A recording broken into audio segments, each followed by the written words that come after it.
By the end of May 2025, every card tied to my name would stop swiping. Not at the dealer, not at the club, not at my expense. I did not yell. I did not make a scene. I just made sure the systems I controlled finally told the truth. I am Samantha 32, a vice president of marketing based in New York City. I build campaigns, read dashboards, and make calm decisions with large budgets. I used to think family betrayal arrived like a shout and a slammed door. I learned it can look like a spreadsheet, a tow truck backing into a driveway, and a silence in a group chat that used to buzz all night. What they did not know was that documentation is my love language. I track spend, I timestamp calls, I keep the receipts literally and digitally. When people lie, the data tells on them. And when the data lines up, I move quietly and all at once. If you have ever carried your family on your back while they told you it was your duty, tell me where you are watching from. You are not alone, and you are not crazy for wanting proof before you say the word no. Here is my world. I live in a small brownstone walk-up in the city. My Ring camera faces the front stoop and sees the mailbox. That detail matters. My office is in Midtown, and I commute up to Westchester on weekends because that is where the house sits, where my father likes to host, where the lawn always looks like it was ironed. The neighbors wave like a commercial. It is the kind of suburb where people notice what you drive before they ask what you do. I am the responsible one. I always have been. I packed lunches for myself in high school and filed tax extensions for my parents in college. I paid my way through school with scholarships and internships while my younger brother Tyler, 31 now, was the golden child everyone believed would figure it out any minute. He is charming like a movie character. He can sell winter coats on a beach. He can also sell the idea that every mess belongs to someone else. When I took the promotion in New York, my salary moved into a range that sounds like a headline. About $600,000 a year when you add base and bonus. That number made my father's eyes light up like a dashboard at night. He never said, "Congratulations, you did that." He said, "This is what family can do with your help." He said it like a promise and a bill at the same time. I am not a martyr, I am a planner. I set a cap for support, a clean amount I could afford without gutting my future. $15,000 a month. 40% of my take-home. Temporary, I told myself. Long enough to get everyone stable. I wrote it into my budget like any other line item. I told my father the boundary, and I believed he heard me. Plant these 3 facts now because they will pay off later. First, my Ring camera logs every time someone opens my mailbox.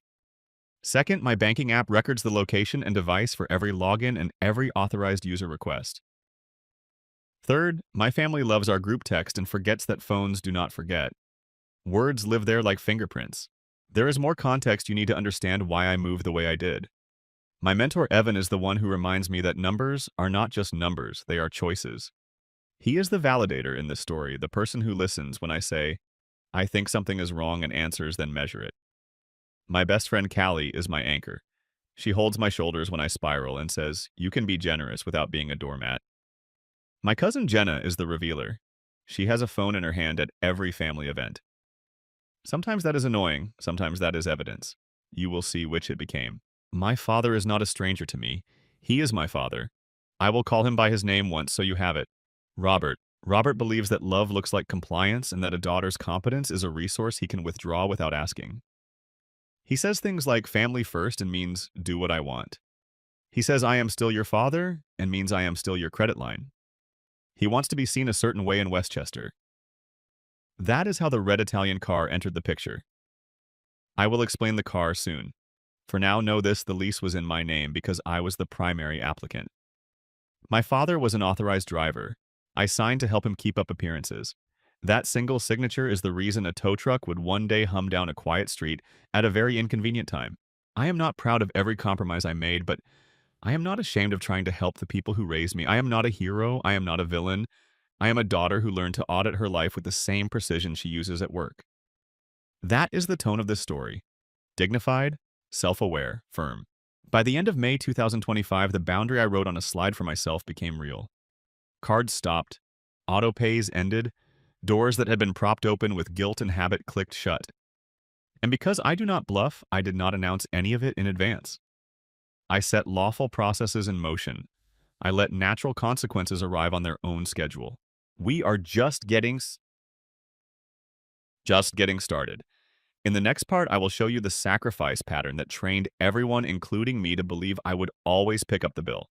I will lay out the years, the amounts, and the moments I told myself were small. They were not small, they were breadcrumbs. And they led exactly where you think. I did not become the responsible one overnight. It happened one small decision at a time. A ride to practice, a signature on a permission slip, a call to the cable company that should not have been my job and somehow became my specialty. By the time I was out of college, responsibility felt like a muscle I could move without thinking. That was the first trap. When you carry the load well, people forget it is heavy. Growing up, I was the planner. I kept a paper calendar in middle school and color-coded it with highlighters. I learned to budget when other kids were learning to drive. I paid for textbooks by tutoring and by running small campus events that actually made a profit. When I tell you I paid my way through school, I mean it literally. Scholarships, work study, internships that turned into offers because I showed up early and stayed late. Tyler was different from the start. He is 1 year younger than me, 31 now, and he has the kind of smile that gets you out of trouble. Teachers loved him. Coaches loved him. Our parents adored him. He was the golden child with a string of make-believe lifelines. When he won, he was a genius. When he lost, the world was unfair. It was easy to cheer for him. It was harder to hold him accountable. Guess who filled that gap? When I landed the promotion in New York City and moved into leadership, my income jumped into that delicate category people whisper about. Around $600,000 a year between base and bonus. Enough to change a life. Enough to tempt everyone around that life. I told myself I could help without losing myself. I told myself I could write rules and stick to them. So I set a cap. $15,000 a month in family support. 40% of my take-home. Temporary. 2 words that made me feel safe. I put it into my budget like any brand allocation. I even wrote a small memo to myself, purpose, timeline, exit criteria. It sounds clinical now, but it mattered. If I was going to be generous, I wanted to be precise. At first, the money did what it was supposed to do. It covered utilities and groceries. It gave my parents breathing room. It kept the house in Westchester feeling calm. Then the line blurred. Club dues appeared with a note from my father, Robert, that said, "Relationships are made on the golf course." Special dinners started showing up on my statements as business development, even though the only business was him being seen by the right people. I pushed back gently, then more firmly. He told me I was overthinking it. He said family first and smiled like he had said something noble. Looking back now, I can see the training program we all took without signing up. I was trained to pay quickly to stop the discomfort. They were trained to ask in ways that sounded urgent. I said yes to keep the peace, then told myself I would recalibrate next month. Next month always came with a new reason. The small details speak louder than the big ones. A $40 bourbon run on a night when I was stuck in an airport. A $300 cash advance at a casino the day after I transferred funds into a shared account for a medical bill. A $2,000 overdraft fee because a hotel hold hit a card that was supposed to be used only for gas and medication. Each one was easy to explain away. Together, they were a map. I made one decision that would become the axis for the turning of this story. My father started telling me he needed a car that signaled success. The neighbors had certain expectations. He said clients would not take him seriously if he did not drive something with a badge that matched the lawn. He wanted an Italian hybrid that looked like a glossy ad. The dealer would not approve him alone. I agreed to be the primary applicant on the lease so he could be an authorized driver. I told myself I was helping him build credit and helping my mother avoid arguments. The paperwork felt transactional. The subtext was not. That car did more than sit in the driveway like a trophy. It changed the way my father walked into rooms. It changed the way he talked to me. He started to use phrases like people expect us to show up a certain way. He loved the word us when the bills came to me. Tyler followed his own pattern in the background. He got into crypto when everyone did and stayed when smarter people stepped back. He dabbled in sports betting and called it investing in morale. Every time the numbers went south, my phone buzzed. It was never a direct ask. It was always an orbit. Dad says you are helping with the club dues this quarter. Dad says the car insurance renewal is easier on your card. Dad says you are a team player. He never asked me if I was okay. He asked if I was available. Callie watched me manage all this the way I manage a campaign. She is the kind of friend who hears your tone before you hear it yourself. She would say you are breathing like you forgot how. Then she would make tea and ask for the breakdown. I would show her a budget and call it a plan. She would point to the part that said, temporary, and ask me when temporary ends. Evan, my mentor, did the thing mentors are supposed to do. He mirrored my logic back to me without letting me lie to myself. You run 8-figure budgets, he said. If you want to keep supporting your family, do it with the same discipline. Audit what you have already done. Decide what you will not do again. Put dates on decisions. He never told me to stop caring. He told me to measure the cost of caring. There is a cousin you need to remember here too. Jenna. She is the one who documents everything without thinking about consequences. She goes live for fun. She posts stories because it is a habit. At family events, her phone is part of her outfit. I used to roll my eyes at it.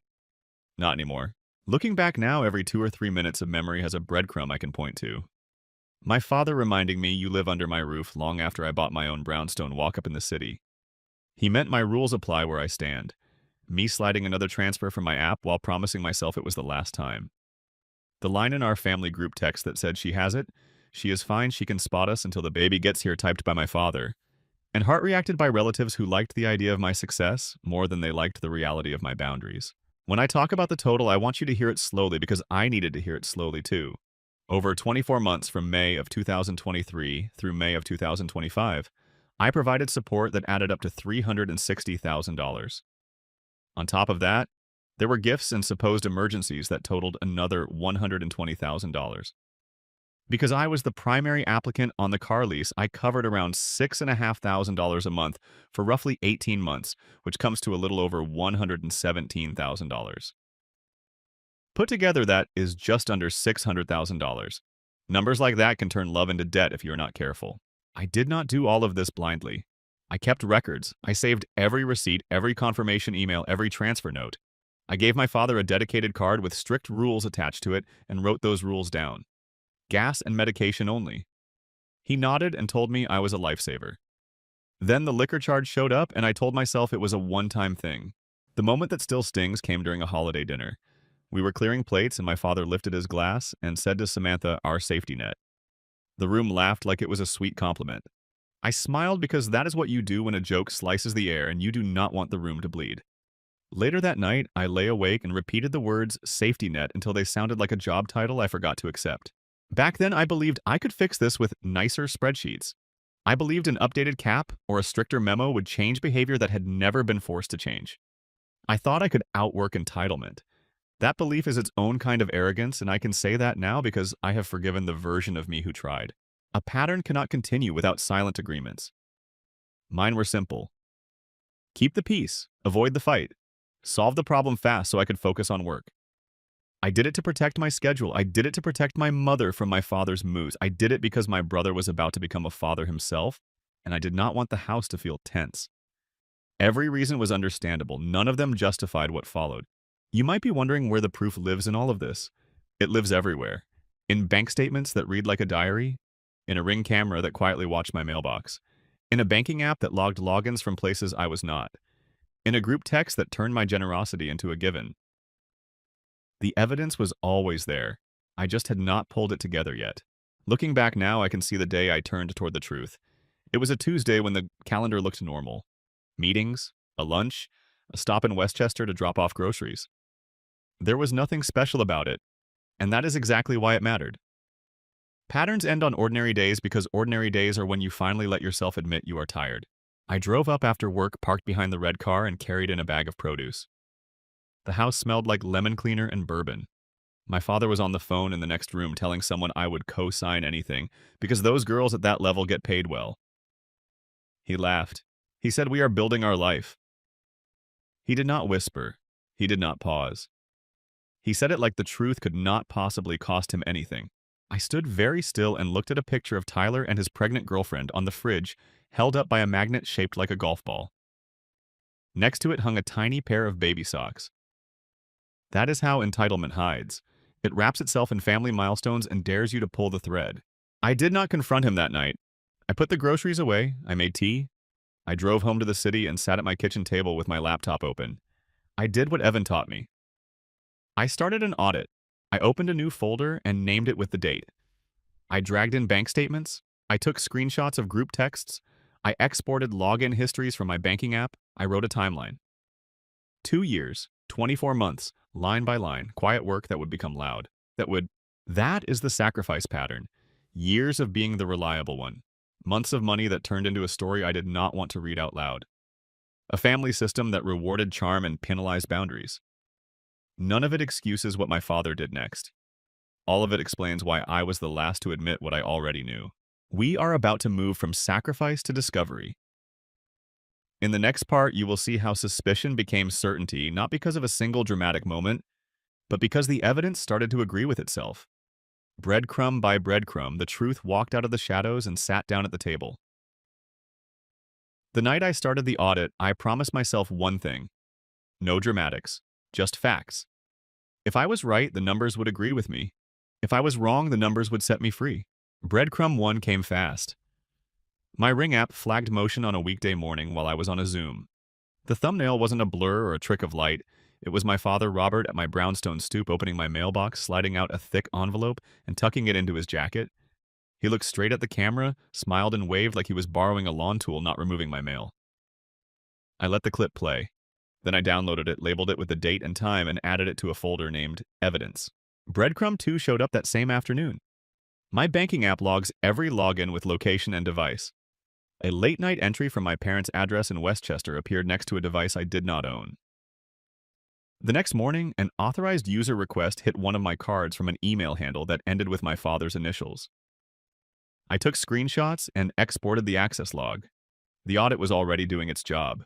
Breadcrumb 3 was quieter and meaner. Our family group text, the one that runs on autopilot, lit up with plans for Tyler's baby shower. My aunt typed, "She has it, she's fine, she can spot us until the baby gets here." A minute later, my father replied, "She knows family comes first." Tyler dropped a prayer hands emoji and a golf flag. No one asked if I was okay. They asked if I was available. I saved the thread as a PDF and moved it into Evidence. Words have fingerprints. You just have to collect them. I kept going.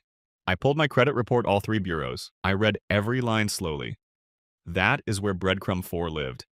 A hard inquiry I hadn't authorized. A retail account opened in my name that sent physical mail to my address. The irony made me laugh out loud. If the approval letter was in my mailbox, the ring clip had already told me who likely grabbed it. I called the issuer. I kept my voice even, and I said I was reviewing a new account I did not open. The agent read the application back to me, including an email that matched my father's initials and a phone number I recognized. I stated clearly that the prior cards where my father was an authorized user had been granted by me in the past and were not part of this dispute. I asked to freeze and flag the new retail account and to remove the hard inquiry. I recorded the call where it was legal to do so, saved the file with the agent's name and the case number, and added it to Evidence. Clean, precise. No confusion between what I had allowed and what I had not. While I was on a roll, I exported 2 full years of statements. 24 months, May of 2023 through May of 2025. I categorized everything like a budget scientist. Support transfers, gifts and emergencies, vehicle lease payments, club dues, fees. The totals weren't new to me, but seeing them organized turned suspicion into certainty. $360,000 in support. $120,000 in extras that were always framed as urgent. About $6,500 a month in vehicle payments for roughly 18 months, a hair over $117,000 because I was the primary applicant on the lease and my father was only an authorized driver, just under $600,000 in all. Numbers do not yell, they do not guilt, they just sit there until you are brave enough to read them. Breadcrumb 5 was a pattern hidden in the small charges. A $40 bourbon purchase on a night I was on a plane. A $300 cash advance at a casino ATM the day after I refilled a shared emergency account. A $2,000 overdraft fee triggered when a hotel hold hit the wrong card, the one that was supposed to be gas and medication only. Each one alone was forgivable. Together they spelled out contempt. I called Callie over because she knows when to ask for the play-by-play. We sat at my kitchen table with tea and laptops like it was a school night. I showed her the ring clip. She exhaled hard through her nose. I showed her the login logs and the authorized user request. She said, "So, they're not just asking, they're engineering." Then I read the group text aloud. Reading it stripped away the family tone and left only the math of entitlement. She took my phone gently and said, "Screenshot everything. Put it in a folder. Name it with dates." Then she looked at me and added, "And stop talking to yourself like you caused this." Evan, my mentor, took the next call. I gave him the summary like a campaign post-mortem. He listened without interrupting. When I finished, he said, "You already did the hardest part. You measured it. Now decide your thresholds." He meant something simple and profound. Pick the point where you do not negotiate anymore and defend it. As the audit strengthened my spine, complicity floated to the surface. Tyler wasn't sending direct requests, but every dad says text did the same job. Dad says the club dues are time-sensitive. Dad says insurance renewals are easier on your card. Dad says the dealer needs you to confirm. He never said I need you. He said Dad says you will. That is how golden children stay polished. Someone else holds the cloth. Then came the document that made everything click. A lease packet copy sat in my email from when we signed at the dealership. I had saved it without really reading it. That night I did. Slowly. Line by line. It spelled out who was the primary applicant, me who was an authorized driver, my father, and what rights the primary had if payment stopped, early termination options, voluntary surrender procedures, the ability to schedule a pickup within a defined window.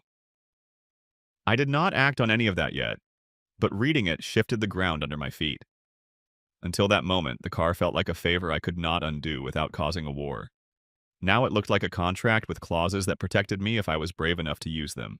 The next breadcrumb arrived by voicemail. My father's voice, calm and practiced. My card was declined. Fix it. Then, as if reading from a script he'd used my whole life, I am still your father. I saved the audio, labeled it, and did not call back. Facts first, feelings later. Complicity did not stop at my father and Tyler. My aunt called with that maternal hum that sounds like concern and functions like pressure. She said, "Do not embarrass your father. The shower is coming up. You know how important appearances are right now." I said appearances are not my responsibility. She said, "You have such a good heart." That is the funniest sentence in the world when it is being used like a crowbar. Jenna, my cousin, sent me a different kind of breadcrumb without knowing it. She forwarded me a clip from a family barbecue where my father bragged about keeping up with the neighbors. He lifted a glass and said, "It's all about optics." Jenna captioned it with a laughing emoji like classic Grandpa Robert. I watched the clip 3 times. Optics? That word explained the car, the club, the pressure. Optics do not pay bills, people do. The last breadcrumb before certainty was a letter. It was a welcome packet from the retail card I had just disputed. It arrived a week late because thanks to my ring clip, I knew it probably took a detour through my father's jacket. The letter used my name, my address, and a signature that wasn't mine. Seeing it in black and white in my hands made my stomach drop and then settle. It is strange how relief can sit right next to disgust. Proof does that. It clears your mind even as it breaks your heart. I laid everything out on my table like a caseboard.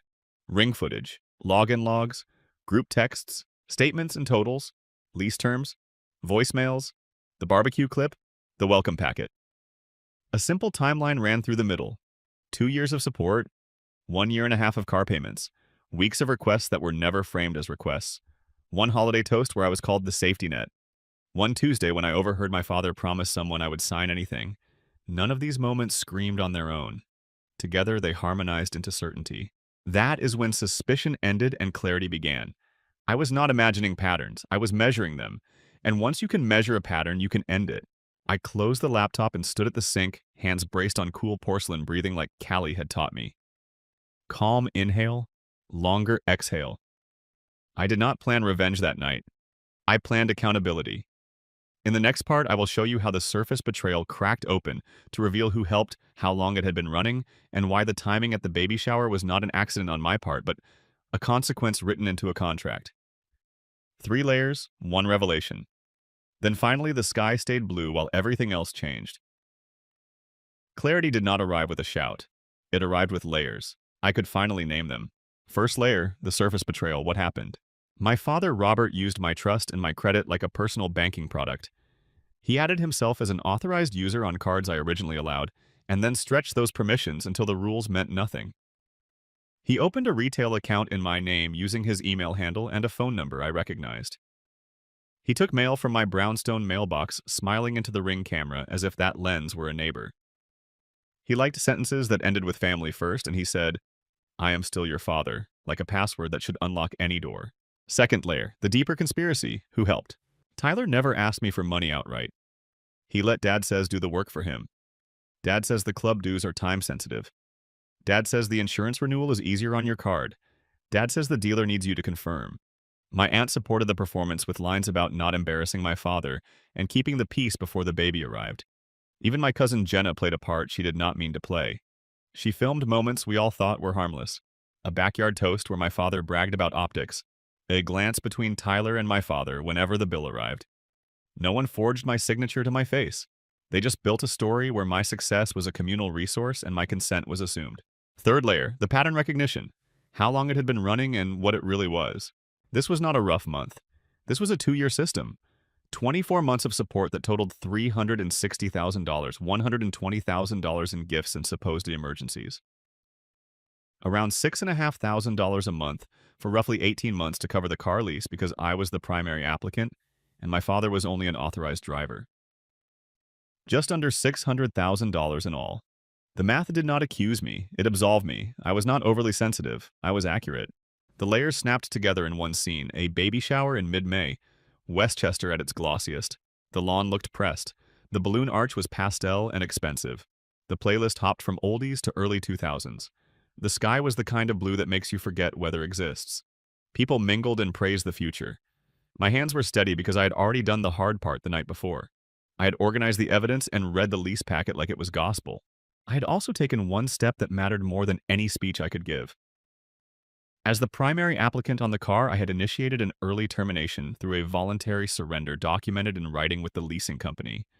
They scheduled a pickup window that covered that weekend. The tow team had a work order, a GPS location, and my authorization. I did not pick the baby shower to make a point. I picked a legal window when I knew the car would be home. My father chose the crowd. Cause and effect did the rest. Inside the house, I circulated like a guest who knew her lines. I hugged relatives.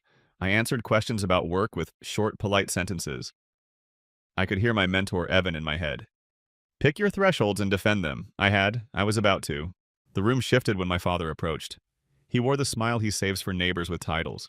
He said, "Give me the keys. I am taking the car to pick up a special gift." He pitched his voice just loud enough for people to hear. It sounded generous. It was control. "No," I said. Calm, flat, practiced. He blinked like I had mispronounced my own name. He reached toward my bag. I stepped back half a foot. The air tightened. Conversations faltered. Someone in the kitchen turned the music down without meaning to. In the far corner, Jenna lifted her phone as she always does, unaware that her habit was about to become documentation. Then the sound that does not belong at a baby shower rolled up the driveway. A low diesel hum. Tires over gravel. The tow truck eased into the side yard with the precision of a surgeon.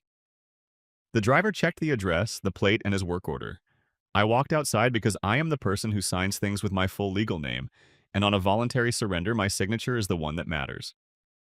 The driver handed me a clipboard. We confirmed identity, we confirmed property, we confirmed consent.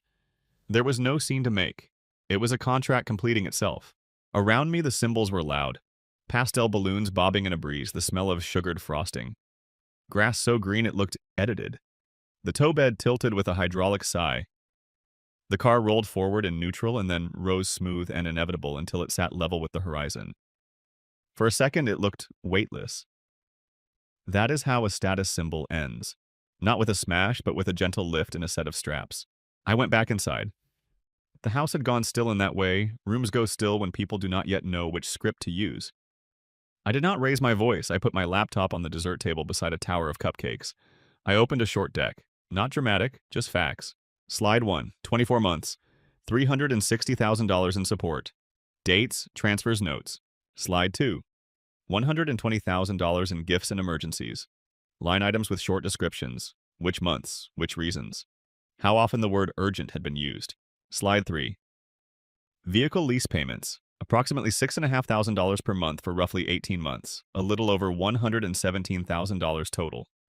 Primary applicant me. Authorized driver my father. Early termination processed as voluntary surrender to minimize impact to my own credit. Slide 4. Federal Trade Commission, identity theft report, and police report case numbers regarding the new retail card. The unauthorized hard inquiry and the theft of mail from my mailbox as captured on my Ring camera. A single line clarifying what this covered and what it did not cover. This report addressed only accounts and inquiries I did not authorize. It did not dispute the cards I had previously allowed him to use. Slide 5, a short audio clip. My father's voice on the phone saying she will co-sign anything those girls at that level get paid. Well, we are building our life. The recording did not need commentary. It needed context. I added one sentence out loud. I was the primary applicant on the lease. You were an authorized driver. Words matter. Someone whispered, "Is this necessary?" That word again. Necessary. I met their eyes without anger. Necessary is what you call boundaries when you have not seen them in a while. My father tried a familiar script. You cannot do this to me. I held my voice steady. I did not do this to you. You agreed to terms you did not keep. This is me ending my part of the agreement the right way. Tyler stepped forward, hands up in that let us all calm down posture people adopt when they are not the ones paying. He said this is a baby shower. I said I agree, which is why I am not yelling. I am presenting facts and letting the facts stand. Then I closed the laptop. The room breathed again, but differently. You can feel it when a power dynamic shifts. It is almost physical. The people who ran on my willingness to smooth things over looked around and found no more smooth surfaces. Without my consent, the family machine had no fuel. Outside, the driver finished the paperwork. He asked politely if I wanted a copy. I did. He thanked me for being organized. He drove away. The sound faded down the street until the party noises tried to resume their normal shape and failed. The symbolic details anchored the revelation. The sky refused to match the mood. It stayed bright and generous while my world rearranged itself. The balloon arch wobbled. The DJ reset the playlist and then lowered it again when no one danced. On the kitchen island, a knife half sliced through a cake that read, "Welcome, little one." I stared at that phrase. Welcome. There is always something being born when something else ends. I did not ask anyone to pick a side. I did not invite debate. I did not shame.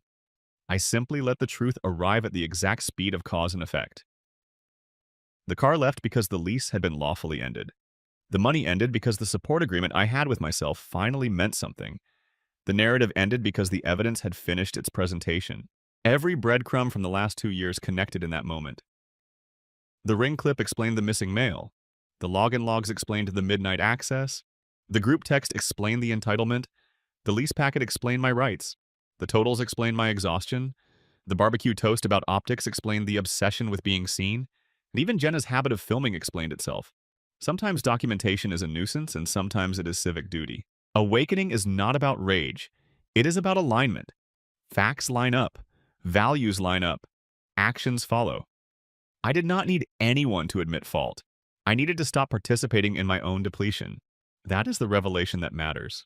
From there, the path was obvious. Calm steps, clean paperwork, clear boundaries.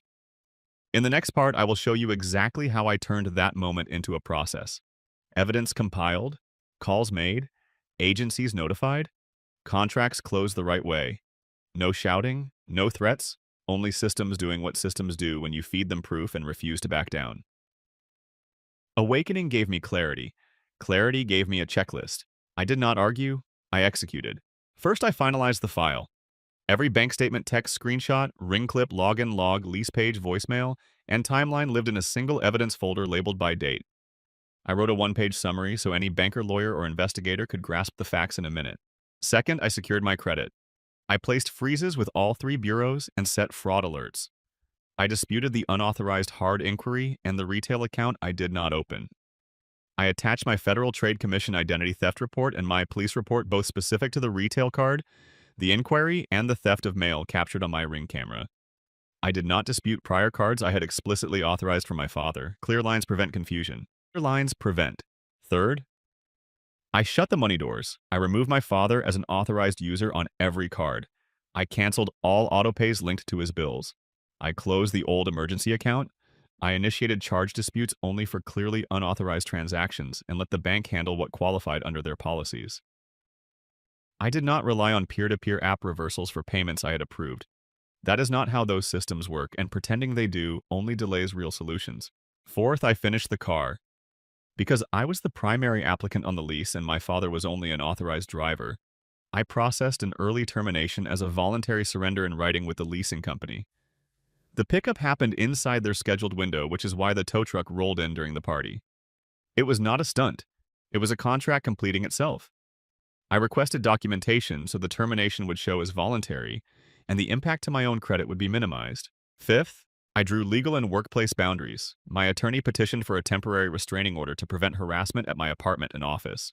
Building security and HR received a short, factual memo the order attached, and my direct contact if there were incidents. There had already been one attempt to approach the lobby. The front desk handled it and logged the interaction. We kept everything calm and on record. Sixth, I created a clean public narrative. No names, no doxing. I wrote a brief post on LinkedIn about financial boundaries and caregiving burnout with a note about how to protect your credit if a relative abuses access. Colleagues understood. Family members who watched my cousin's live video already had their version of events. I did not add gasoline, I let the proof stand. Seventh, I prepared for the aftershocks. I drafted simple scripts. I am not available for financial support. Please direct billing issues to your providers. Any account requests will be denied. I practiced them out loud. Scripts are a kindness to the future you. Consequences landed with the same calm precision as the preparation. Cards tied to my name stopped working for anyone but me. Country club dues went unpaid and the membership lapsed. The red car did not come back because there was no lease to keep. My father's credit absorbed the impact of bills he had not paid. Neighbors noticed the missing car and the quiet driveway. They asked polite questions he could not answer with optics. My father tried one last line, "You cannot do this to me." I answered once, "I did not do this to you. You created a system." I turned it off. Then I stopped responding. Tyler texted in the language of performance. "You made a scene." I sent him a budget template and a link to a counseling hotline. He replied with silence, which is sometimes the most honest thing a person has. My aunt called to ask for an apology for the embarrassment. I declined. I told her I would not discuss money optics or appearances again. She said, "You have such a good heart." I said, "That is why I am done." At work, I delivered my campaign and kept my calendar clean. HR appreciated the documentation and the heads up. The doorman knew to call before allowing unknown visitors upstairs. At home, I cooked, slept, and let my nervous system relearn quiet. By the end of May of 2025, the promise I made in the opening became true. Every card tied to my name stopped swiping for anyone but me. Not at the dealer, not at the club, not out of guilt or habit. The machine only ran when I turned the key. There were attempts at soft landings. A voicemail that led with, "I am still your father." A text that said, "Family first." I saved them. I did not engage. Dignity is a decision you make once and then defend with silence. The immediate aftermath looked like a new equilibrium taking shape in real time. Fewer pings, fewer emergencies, fewer dinners where someone waited for me to reach for the check. When you remove the reliable fixer, a system either learns or collapses. Either outcome is information. Months later, I stood under warm lights at an industry dinner and heard my name called as a leader to watch. I thanked my team, shook hands, and went home to my brownstone walk-up that finally felt like mine again. The next morning, I signed papers to launch a scholarship for students who are paying their own way through school while supporting family. The first grant went to a young woman who reminded me of the version of me that packed lunches and studied between shifts. I cried when I hit send. Not because of sadness, because a boundary can become a bridge if you build it right. Callie is still my anchor. She checks my breathing and my calendar. Evan still sends calendar holds titled Boundary Review. Jenna apologized. She handed me a baby gift and asked how to make it right. I told her to give the gift directly to Tyler's family and to keep filming life, but to get the consent when the story is not hers. She nodded and hugged me. We are not as close as we were. That is okay. Clarity rearranges circles. Here is the lesson I earned. Chosen family is not a rejection of blood. It is the decision to stand where you are respected. Love without consent is control. Help without limits is harm. A daughter is not an emergency fund, and a father's sentence, "I am still your father," is not a credit line. If you have ever had to choose your peace over your family's approval, I am with you. If you have ever drawn a boundary and watched the room go still, I am proud of you. Tell me where you are watching from. Tell me the line you drew. And if stories like this help you breathe a little easier, subscribe. I share receipts and I share recovery. For the ones who want the steps in one breath, here they are. Evidence. Freeze, dispute, close, notify, protect. No contact, rebuild. Calm beats chaos. Process beats panic. Truth beats optics. I am Samantha. I am 32. I work in marketing. I used to think being the responsible one meant saving everyone. Now I know it means saving myself, first telling the truth, second and letting systems do the work I used to do alone. The conversation is over. Those days are done. Story 2.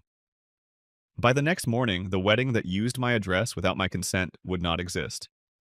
A charter bus full of engineers would roll up to my beach house with an insurance certificate for $5 million, and 3 dozen relatives would be left asking how their family estate turned into a locked door with my name on it. I am Madison Pierce. I am 33. I am a vice president of marketing at a fintech company in New York City. I thought I understood family obligation. Show up, pay more than your share, keep the peace, smile. I was wrong. What I faced was not obligation. It was organized entitlement dressed up as love.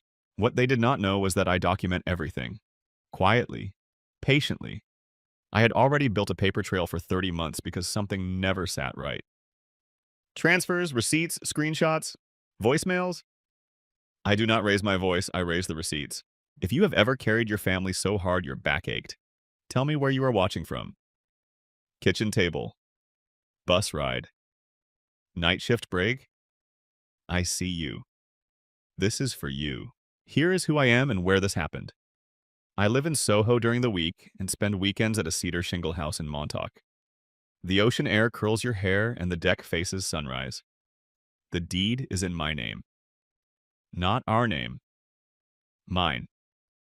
In New York law, mine means mine. I worked my way through school, climbed the ladder, and ended up in a job where my total compensation sits in that internet argument zone. I mentor teams, manage budgets, and know exactly how contracts and insurance work because that is how big marketing spends actually get approved. Here is the family pattern. I am the responsible one. My sister Sierra is the golden one. My mother Ellen calls it personality. I call it weight distribution. I paid for the boring things that keep a family standing. Utilities, rent gaps, surprise bills. I told myself it was temporary. Looking back, temporary can last years if you never put it in writing. Let me plant a few seeds that will pay off later. Seed 1. A cousin once sent me a wedding mood board from a site that rhymes with the knot and joked that my deck photographs well. I downloaded the image because I recognized a tiny scratch on the railing only I would notice. Seed 2. I was accidentally added to a family group text named Wedding Week and quietly archived the entire thread to the cloud. No replies, just proof. Seed 3. I kept a notarized ledger of everything I transferred to help my family for 30 months. Zelle, Venmo, checks. The ledger totals $312,000. When I wrote that number in ink, it felt like biting my tongue and tasting my own blood.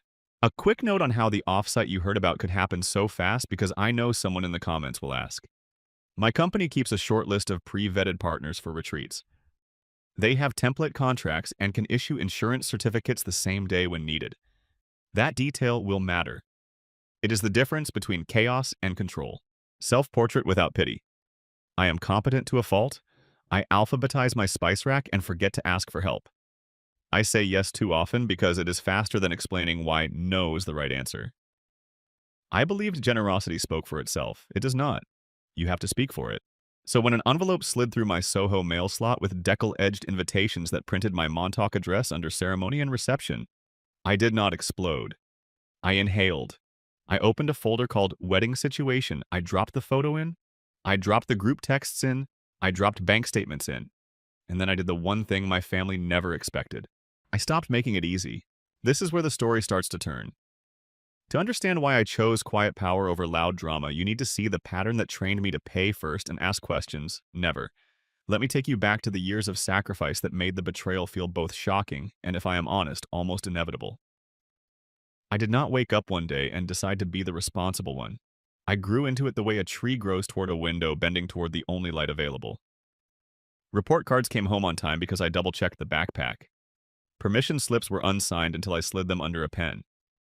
When the power bill arrived in college, I split it, scheduled it, and covered the shortfall without making a speech. Looking back now, that is the first lesson I learned too well: solve it quietly and no one will notice you solved it. I paid my own way through school. No co-signer, no family bailout. Summers were full-time, semesters were part-time, and every extra hour earned a little more room to breathe. Sierra, my younger sister by 2 years, got braces first, then a shared car that somehow became her car, then a nicer apartment because the paint color felt calming. I smiled in the photos. I told myself balance would come later. Looking back now, later is a mirage that keeps moving when you chase it. After graduation, I climbed the stairs everyone says are an elevator. Analyst, manager, director, vice president. Those words sound shiny until you live them. They're early trains and late flights pitch decks that smell like cold coffee and learning how a single phrase can make investors sit forward. I built teams, delivered numbers, and stopped asking for applause because results are loud enough on their own. The money got better, the asks got bigger. The first big ask wore the costume of urgency. Mom called. Your grandmother's prescription jumped this month. Can you cover it and we will settle up? I covered it, no one settled up. Then a deposit for an apartment Sierra loved because it was near a yoga studio and a juice place with glass bottles. I wired it before I asked whose name was on the lease. It was not hers. It was never mine. It was a friend's, then another friend's, then a new story every time the lease renewed. Looking back now, the pattern was not complicated. It was simple and it was relentless. When I said yes, the world got quiet and the bill got paid. I kept a ledger because numbers calm me. At first it was a spreadsheet for taxes. Then it became a habit. Transfers through Zelle, Venmo, the occasional paper check when someone swore the app was acting up. Over 30 months, the total reached $312,000. I see your eyebrows in the back. Yes, that number is real. That is an average of about $10,400 a month, leaving my account and landing in a family pot with no lid. Some months were lighter. Some months included surprise tuition top-ups for a cousin or a new water heater that could not wait. Many months included what I called bridge money for my parents' utilities because 70% of their recurring bills quietly routed through me. Looking back now, I hear the click of each transfer like a metronome keeping time in a song I did not choose. You might wonder what Sierra was doing while I was wiring peace into existence. She was being golden. She is funny. She dazzles at parties. She jokes that I am the spreadsheet and she is the confetti. When she asked me to put a car lease under my small business LLC because my credit and rate were better, I agreed. We added her as the driver. Autopay went live. I filed the document and because everything was fine then, did not think about it again. This matters later. Remember the phrase under my LLC because contracts are not vibes and terms have a way of keeping their shape even when people do not. What about my mother? Ellen is not a cartoon villain. She is charming when she wants to be and devastating when she needs to be. She has a talent for sentences that sound reasonable and feel like handcuffs. We are family. Families share. You bought the beach house so we could all make memories. Say yes, Maddie. It is easier.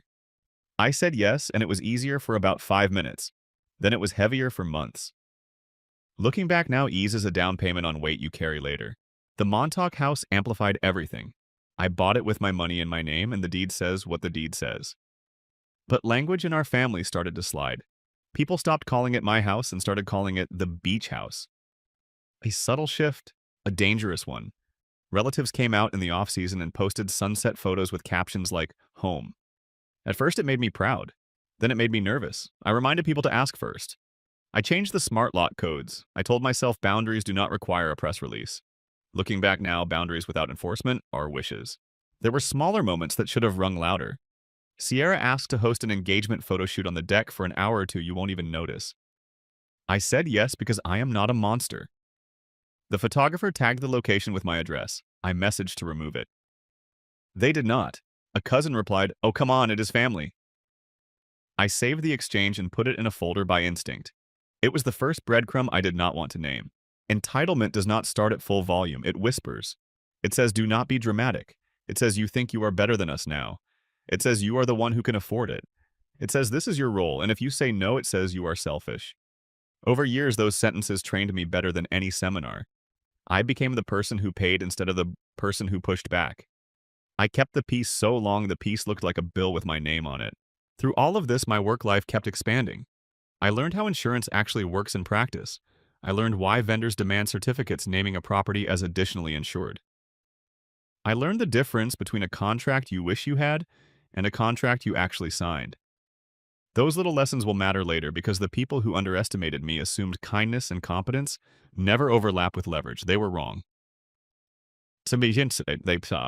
Looking back now, pause here with me for a second. I can see the pattern more clearly than I could living in it. The money created a fog. The fog made everything feel like an exception. Exceptions multiplied into a system. A system always produces what it is designed to produce. Mine produced silence and invoices. So when my cousin sent a wedding mood board from that site everyone uses, and I recognized my own deck railing, I laughed and saved the screenshot. When I was accidentally added to a family group chat named Wedding Week, I did not respond, but I archived the entire thread to the cloud. When transfers stacked up past the point of embarrassment, I had a ledger notarized later that told the truth even when I wanted to lie to myself. That is the sacrifice pattern. It is not glamorous. It is 1,000 small yeses that teach everyone, including you, exactly what you will tolerate. And then the pattern met a wall. The envelope with the decal edges arrived at my Soho apartment. The invitation used my Montauk address as if printing it made it theirs. A QR code linked to my sister's honeymoon fund. My palms went cold. My brain went clear. In that moment, every breadcrumb I had quietly saved pointed in the same direction. I opened a new folder called Wedding Situation and slid the invitation into place. I did not post. I did not call to yell. I did what the responsible one should have done years ago. I started connecting dots in daylight. That is the hinge. Sacrifice turns into suspicion. Suspicion becomes certainty. And certainty sets up what comes next, the discovery that blew the door off its hinges. Suspicion is a soft drumbeat until it is not. After that invitation slid onto my floor with my Montauk address printed in navy ink, the drumbeat got louder. I did what I always do when things tilt. I opened a new folder, named it Wedding Situation, and started feeding it truth. First breadcrumb, clean and simple. A coworker DM'd me a wedding inspo board from that site everyone uses. The cover image was my back deck at golden hour, not a stock photo, my photo. The giveaway was a thin scratch on the top rail I'd been meaning to sand since spring. The caption under it said, Pierce Beach Estate. I saved the screenshot, exported the page to PDF so the timestamp would sit there like a thumbprint, and moved on. Second breadcrumb arrived as a mistake with perfect aim. My cousin Bella meant to add my mother to a group thread called Wedding Week. She added me instead. 48 contacts. Blue bubbles for days. I did not announce myself. I turned off previews, set the thread to archive, and let the conversation pour into the cloud. I scrolled while I made coffee and watched the shape of the plan emerge in blunt sentences. Tent company can drop at 9. The band needs 2 hot meals per set. Use the side gate, the alarm is never on during the day. Do not worry about the permit. It is family property. Family property. It is amazing what people confess when they think you are not in the room. Third breadcrumb had a soundtrack. I called my sister. I was in New York, which means one-party consent for recording a phone call is legal if you are that party. I hit record not because I wanted to win a fight, but because I wanted to stop arguing about gaslighted memory. Sierra, I said, why is my address on your invitations? She laughed that soft laugh that makes waiters refill water. Maddie, everyone knows the beach house is basically the family place. You work too much to use it. I said, it is my property. She said, that is a technicality. She did not say please, she did not ask. She rendered a verdict. The recording went into the folder. Fourth breadcrumb, a quiet verification. Most people skip. I called the wedding planner as myself. I introduced myself as the homeowner of the address printed on the invitations. Polite, direct. I need to confirm you have permission to use my property, I said. A beat of silence, then a soft voice. We were told it is the family's estate and had verbal authorization. From whom I asked. From your mother and your sister. Do you have a written venue agreement signed by me? We do not, she said. Do your vendor orders list my property as the delivery point? They do. I thanked her. I asked her to please check her email in 10 minutes. She did not know it yet, but a demand letter would arrive later. For now, I needed the map. Fifth breadcrumb money in black and white. I pulled my ledger again because numbers do not lie even when people do. Over 30 months, $312,000 had left my accounts for help. Zelle, Venmo, checks. Some of that paid for real needs. Some of it floated rent because a cousin was between jobs. Too much of it covered my parents' utilities on autopay because 70% of their recurring bills pointed at me, and somehow that had become normal. The ledger told me a story I did not want to hear. My kindness had been absorbed into the budget like a line item labeled Maddie. Sixth, breadcrumb hard dollars I could throw on a table. The invitation suite included a QR code to a honeymoon fund that pointed to my sister's handle. The group chat linked to a public wedding weekend site with a vendor list. Between the planner's deposit, tenting, lighting, catering minimums, and the band, I could see holds and payments that added up to about $180,000. Every contract used my address as the venue. The address became a signature I never gave. Seventh breadcrumb, the complicity no one wants to see. I kept reading the group thread and hid a message from my mother. Maddie is busy. She will be fine. There it was, a sentence that tossed my boundaries into a basket labeled later. Another relative chimed in. If she causes drama, we will move the ceremony to the public beach and do the reception after.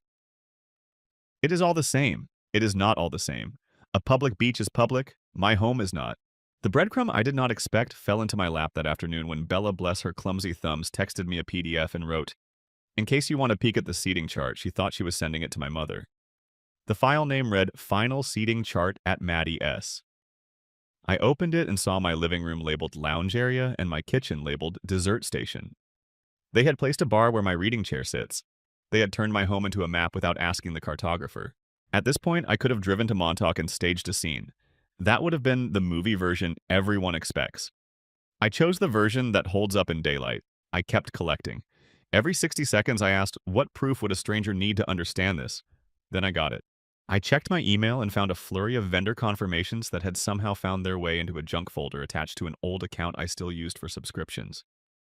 One email included a certificate of insurance that listed the planner's company but did not name my property as additionally insured.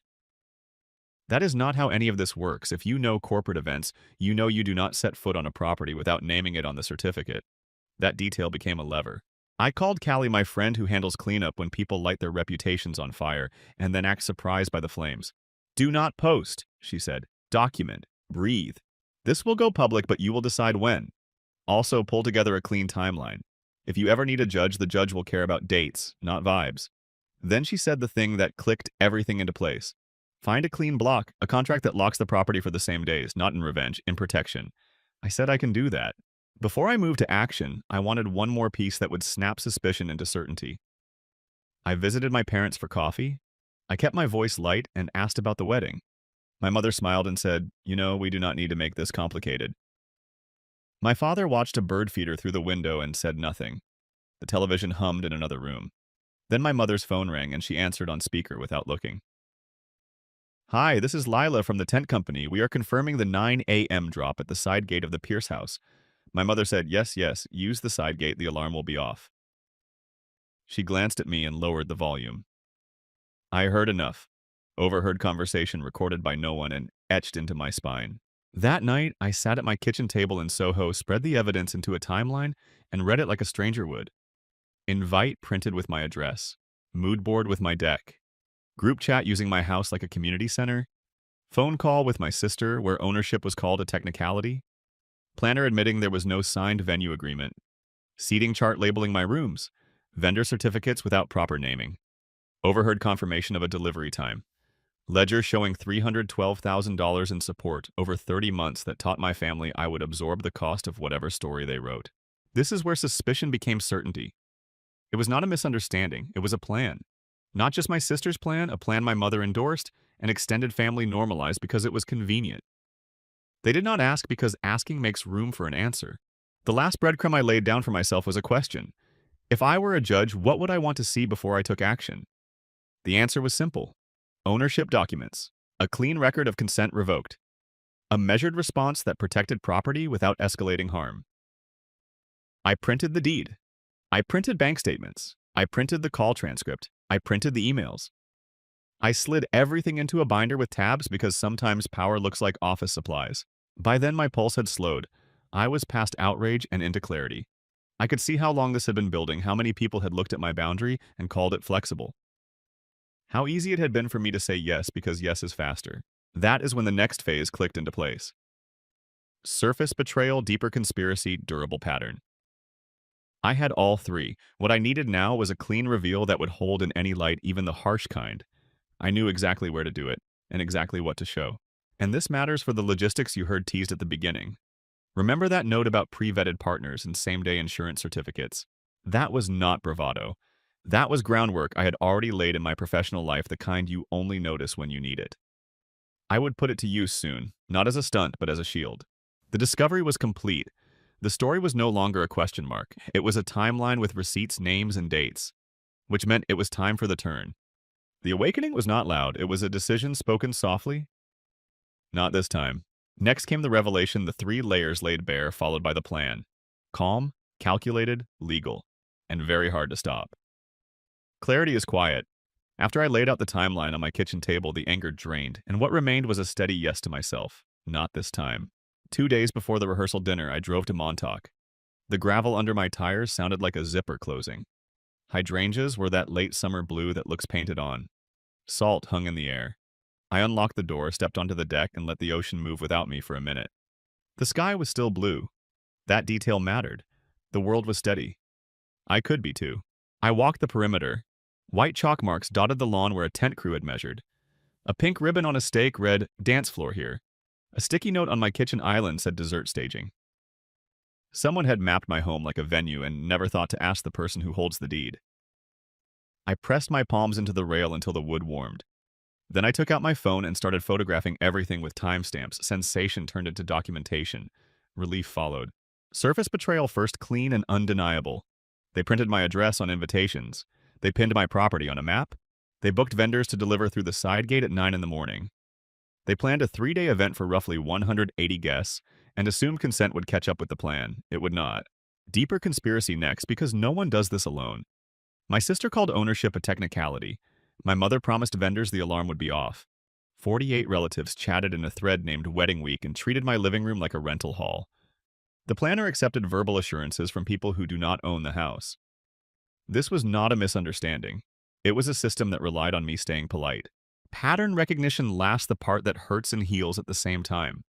For 30 months, I had financed the story. $312,000 moved from my accounts into a family budget that learned to expect me. 70% of my parents' recurring utilities quietly ran through my cards. The black SUV lease lived under my small business LLC because it was convenient. Each yes had trained everyone, especially me, to believe my boundaries were flexible if a good enough reason appeared. Reasons multiply. Boundaries do not. That is the math. The sensory overload came in a wave and then receded. Sunscreen in the air, a gull's sharp cry. The faint creak of the back gate where the latch needs oil. I felt my heart beat in my fingers and then it slowed. I opened the Ring app, raised sensitivity to high, and switched on cloud backup. I changed every smart lock code and revoked every e-key, not as theater, as housekeeping. On the drive back to Soho, I called a civil attorney a colleague had recommended. I spoke without heat. My family intends to host an event at my home without my permission. I have proof. I sent the folder screenshots the group thread archive. The recorded call with my sister, the planner's admission there was no signed venue agreement, the seating chart labeling my rooms, photos of chalk markings, and a ledger that tracked $312,000 over 30 months. Within hours, we drafted 2 letters, a cease and desist, and a notice of trespass. The language was precise misrepresentation trespass and potential deceptive practices under state consumer protection law, often called UDAP. The attorney queued certified mail and sent email copies to the planner caterer tent company and my relatives who acted as organizers. I did not add commentary. The letter spoke in a dialect everyone understands. I called the planner again, still polite. You will see a letter today, I said. There is no signed venue agreement. Do not deliver anything to my property. She was quiet for a beat and then professional. Understood. Then I used a skill set I learned at work and never expected to use at home. I reached out to one of our pre-vetted retreat partners, people who can issue clean contracts and same-day insurance certificates because they do this every week. Can you hold a 3-day offsite this weekend, I asked. Exclusive use shuttle and a certificate naming my property as additionally insured. The coordinator did not flinch. Yes, she said, because you are on our approved list, we can turn around a contract today and issue the certificate when you sign. I did not sign yet. I asked her to send the draft and have a team on standby. This was not a stunt. It was a shield I would raise when the letters hit inboxes and reality resisted. I notified the local precinct's non-emergency line about a potential trespass situation and asked for extra patrols in the area over the weekend. I printed no trespassing signs and placed them discreetly at the side gate and near the outdoor shower. I did not seek drama. I removed excuses. Then I called Callie. PR people hear the shape of a story before the rest of us do. Breathe, she said. You have proof, a timeline, and counsel. Do not post, not yet. If this goes public, you will do it calmly and for a reason, not as event. She paused. Where do you plan to draw the line? At the rehearsal dinner, I said, gently on a screen with receipts. Good, she said. One more thing. When you show the room what happened, let the documents speak first. You will be accused of being emotional no matter what. Make it impossible to say this is about feelings.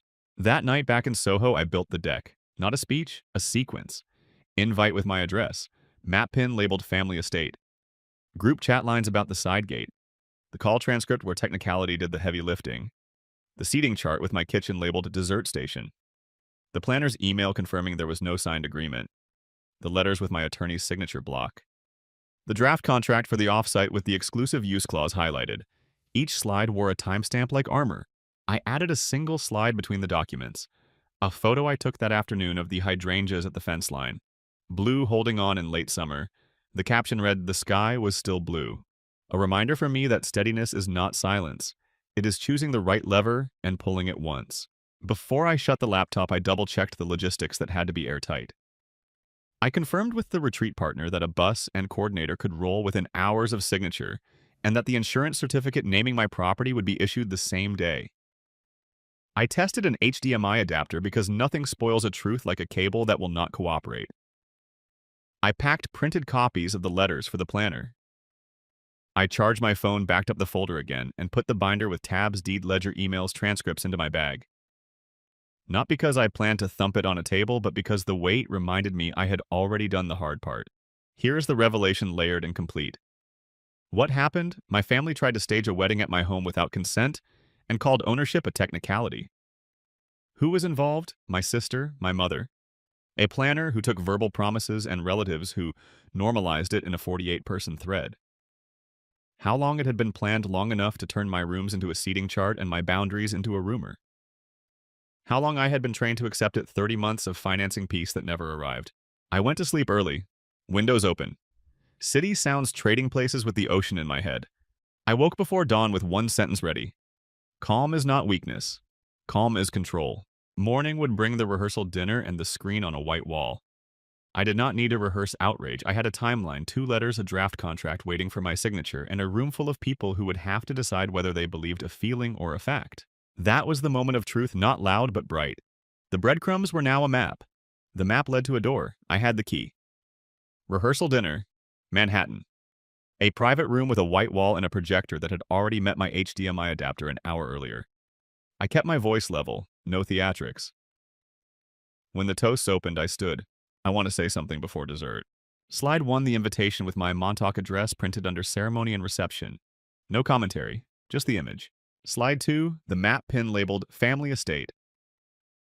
A murmur rolled through the room. Slide 3, the group chat lines about the side gate and the permit that does not matter because it is family property. Slide 4, the call transcript where my sister called my deed a technicality. Slide 5, the planner's email admitting there was no signed venue agreement with the homeowner. Slide 6, the seating chart that labeled my living room as lounge and my kitchen as dessert station. Slide 7, my notarized ledger showing $312,000 in transfers over 30 months. Zelle. Venmo.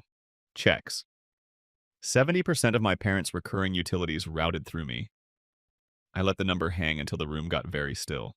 Then I handed out 2 printed letters. A cease and desist, a notice of trespass, language that said misrepresentation, trespass, and potential deceptive practices under state consumer protection law. Dates, signatures, certified mail tracking numbers. Facts do not shout. They stand. I looked at the planner who had been invited to say hello. "You will find these in your inbox," I said. "You do not have permission to use my property. Do not deliver anything to my home." She read fast, color drained. "Understood," she said. I turned back to the room. "Family asks, family does not take." No raised voice, just a boundary said out loud. Then the clean block, I plugged in one more slide, a draft contract from a pre-vetted retreat partner. 3 days, exclusive use, shuttle service, and insurance certificate naming my property as additionally insured upon signature. "This is important," I said. "If you are wondering whether this is theater, it is not. It is infrastructure." I stepped into the hallway, signed the contract on my phone, and texted the coordinator. Within the hour, the insurance certificate naming my address landed in my inbox. The bus, the coordinator, and security were confirmed for the next morning. Not revenge, protection. Back inside, voices rose. My mother hissed, "You are humiliating us." I stayed planted. "I am protecting my home." The groom's parents, gracious and startled, asked to speak privately. I showed them the letters. I apologized for the mess they did not cause. They nodded and stepped away to call their son. Before I left, I handed the planner hard copies of the letters and a printed copy of the insurance certificate for the offsite. She understood the subtext. This weekend was legally occupied. That night, I called the local precinct's non-emergency line to confirm extra patrols. I raised the sensitivity on my Ring cameras. I slept. Morning. The charter bus pulled up to my house on time. The coordinator checked badges at the gate. The team rolled in with laptops, whiteboards, and groceries. The offsite began as planned. Calm, organized, legal. Mid-morning, the wedding planner arrived with two bridesmaids and an expression that could curdle milk. I met them at the side gate with a copy of the contract and the letter. Exclusive use, I said, as of last night. She exhaled. We will regroup. That was the adult sentence in a room that had avoided adult choices for weeks. Inside, engineers sketched features on sticky notes, grilled lunch on my deck, and treated my home like you treat a place you are grateful to be invited. The contrast was a sermon all by itself. Behind the scenes, other pieces moved. I removed my sister as an authorized user on my card and froze my credit. I called the lease company for the black SUV that sat under my small business LLC. Payments, it turned out, had already slipped behind the prior month when my sister changed cards to juggle deposits and forgot to reattach the autopay. I stopped making supplemental payments. The leaseholder explained the timeline for default and repossession. I did not ask them to speed anything up. I did not need to. Contracts close their own loops. I posted on LinkedIn that afternoon. Not names, not addresses. A calm boundary story about consent and property, about what happens when generosity is treated like an entitlement. The post traveled to strangers who needed the language. It gathered eyes. Comments stacked up from people who had been told they were dramatic for asking to be asked. My workplace saw a leader who handled chaos without setting anything on fire. My mother came to my office to scold me. Security logged the visit. HR filed the incident and sent me a copy. I forwarded the log to my attorney, not because I wanted to escalate, but because paper trails are how adults remember. By sunset, the wedding was officially postponed. The groom's parents insisted. The planner could not legally deliver. My relatives scattered to bars. The family thread went silent on my phone. I cooked dinner for the off-site team and watched the sun drop through a clean horizon line. No screaming, no cops. Just a plan executed without heat. That was the power shift. Not a dramatic speech, a series of decisions that made the old pattern impossible to repeat. Part 6. Justice and Consequences. Consequences arrive in two speeds, immediate and inevitable. Immediate: the wedding did not happen at my house. Guests who expected a coastal reception wandered Manhattan. The offsite ran smoothly. The engineers left notes on the fridge that said, "Thank you for trusting us." My boss sent a message that said, "Proud of the way you planned around chaos." I screenshotted it. Not as evidence against him, as a reminder that calm is not invisible. Immediate: the planner circulated a correction to vendors. No deliveries to my property. My attorney confirmed receipt of acknowledgments. The family thread pivoted to blame and then to silence. Silence can be merciful. Inevitable: within weeks, the lease company repossessed the black SUV for missed payments that had started before I ended the backup autopay. The tow happened on a quiet Sunday near a baby shower for a different cousin. I did not celebrate. I did not gloat. I also did not intervene. Choices have gravity. Inevitable: the anonymous boundary post found its way into conversations at my sister's workplace, not as a smoking gun, as context in a year where attendance and performance were already shaky. When restructuring arrived, her role was cut. Officially, it was headcount. Unofficially, it was reputation plus numbers that did not add up. I made no calls. The story traveled on its own. Inevitable: extended family who had cheered the wedding began to reconsider. A few apologized. Some wanted back onto my deck for next summer. I accepted the first kind and ignored the second. My mother tried to reset the narrative twice. "We are all we have," she said. I answered the way I wish I had years ago. "I love you. I will not discuss my boundaries as if they are a problem to be fixed." There was no dramatic reconciliation. There was peace, a clean-cut heels. The immediate aftermath at home looked like normal life. I replaced the creaky latch on the back gate. I put the seating chart PDF into a folder called Lessons and left it there. I took a long walk along the water without a phone, and when I came back, I could hear my own thoughts again. Justice in this story was not a gavel. It was a door clicking shut and staying shut. It was a ledger that stopped bleeding. It was a woman who learned that calm is not silence and that a deed is not a technicality. Part 7. Chosen Family and Reflection. 1 year later, the picture is simple. I signed a lease on a sunlit Soho loft with brick that holds warmth after dark. I was promoted to senior vice president because my team delivered, and my reputation strengthened not in spite of the chaos, but because of how it was handled. I started a small mentorship fund called Boundaries First for women who carry entire families on their backs and need scripts that start with no and stay there when no is correct. The Montauk House is still mine. It hosts off-sites, quiet weekends, and the kind of dinners where people stack plates without being asked.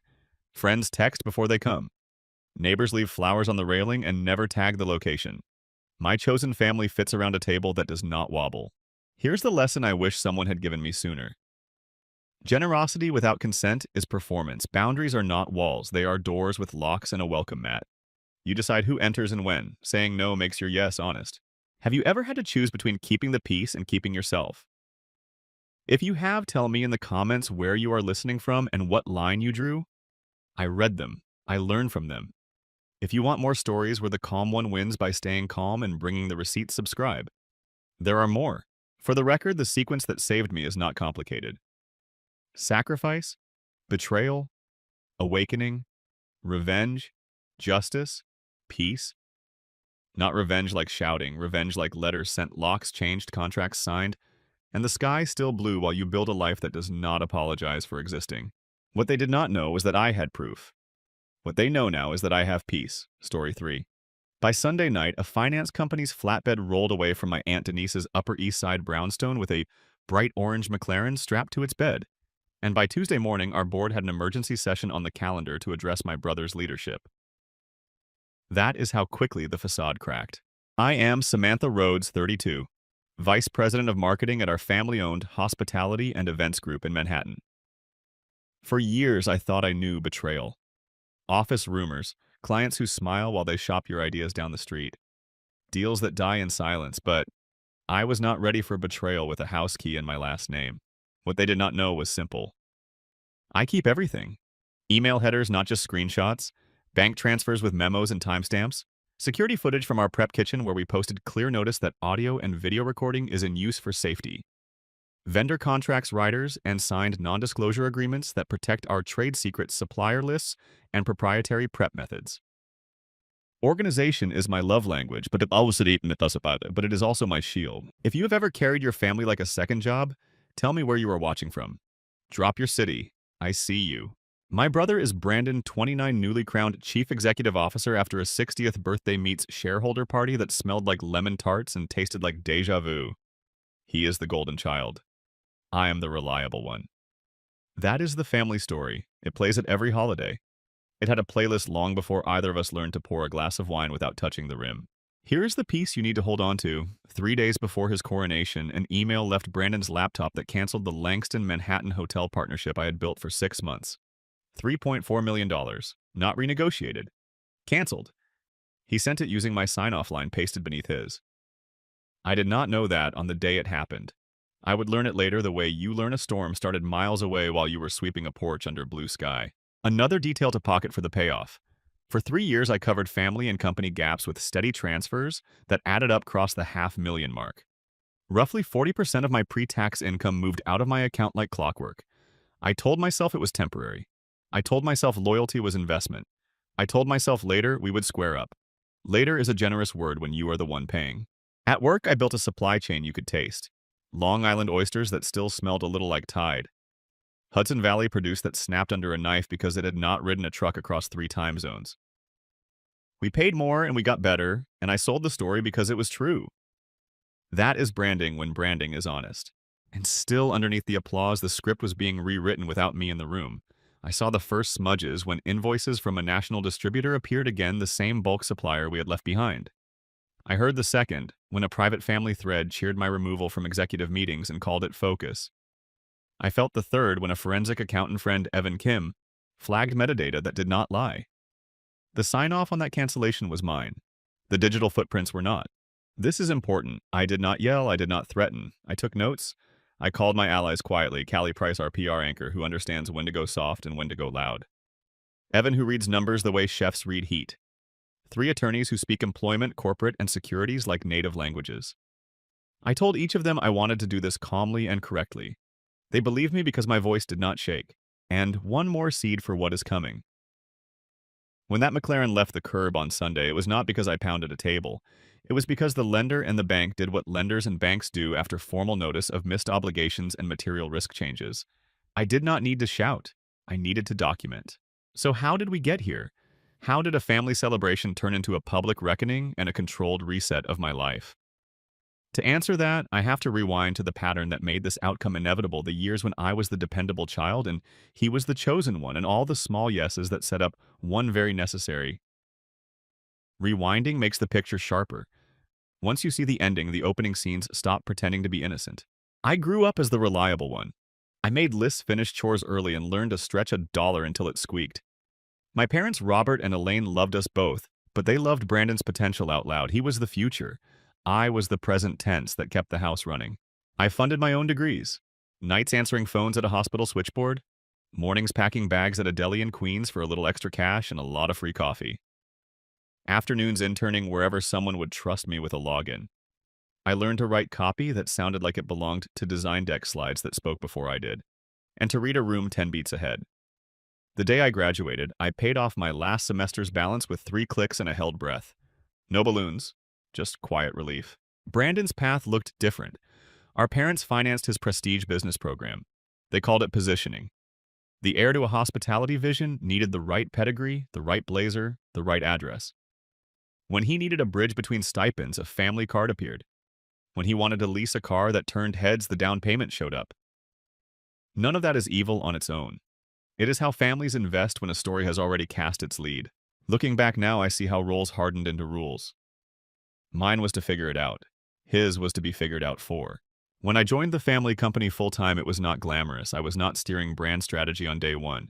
I was untangling old mailing lists, rewriting tired web pages, and reintroducing ourselves to journalists who had stopped taking our calls. I brought in a camera crew to shoot what we actually did well, warm service and clean flavors, and I begged for a tiny budget to do it. Every dollar I got, I stretched into 3. Every win I got, I handed to the team. The supply chain was my proudest fight.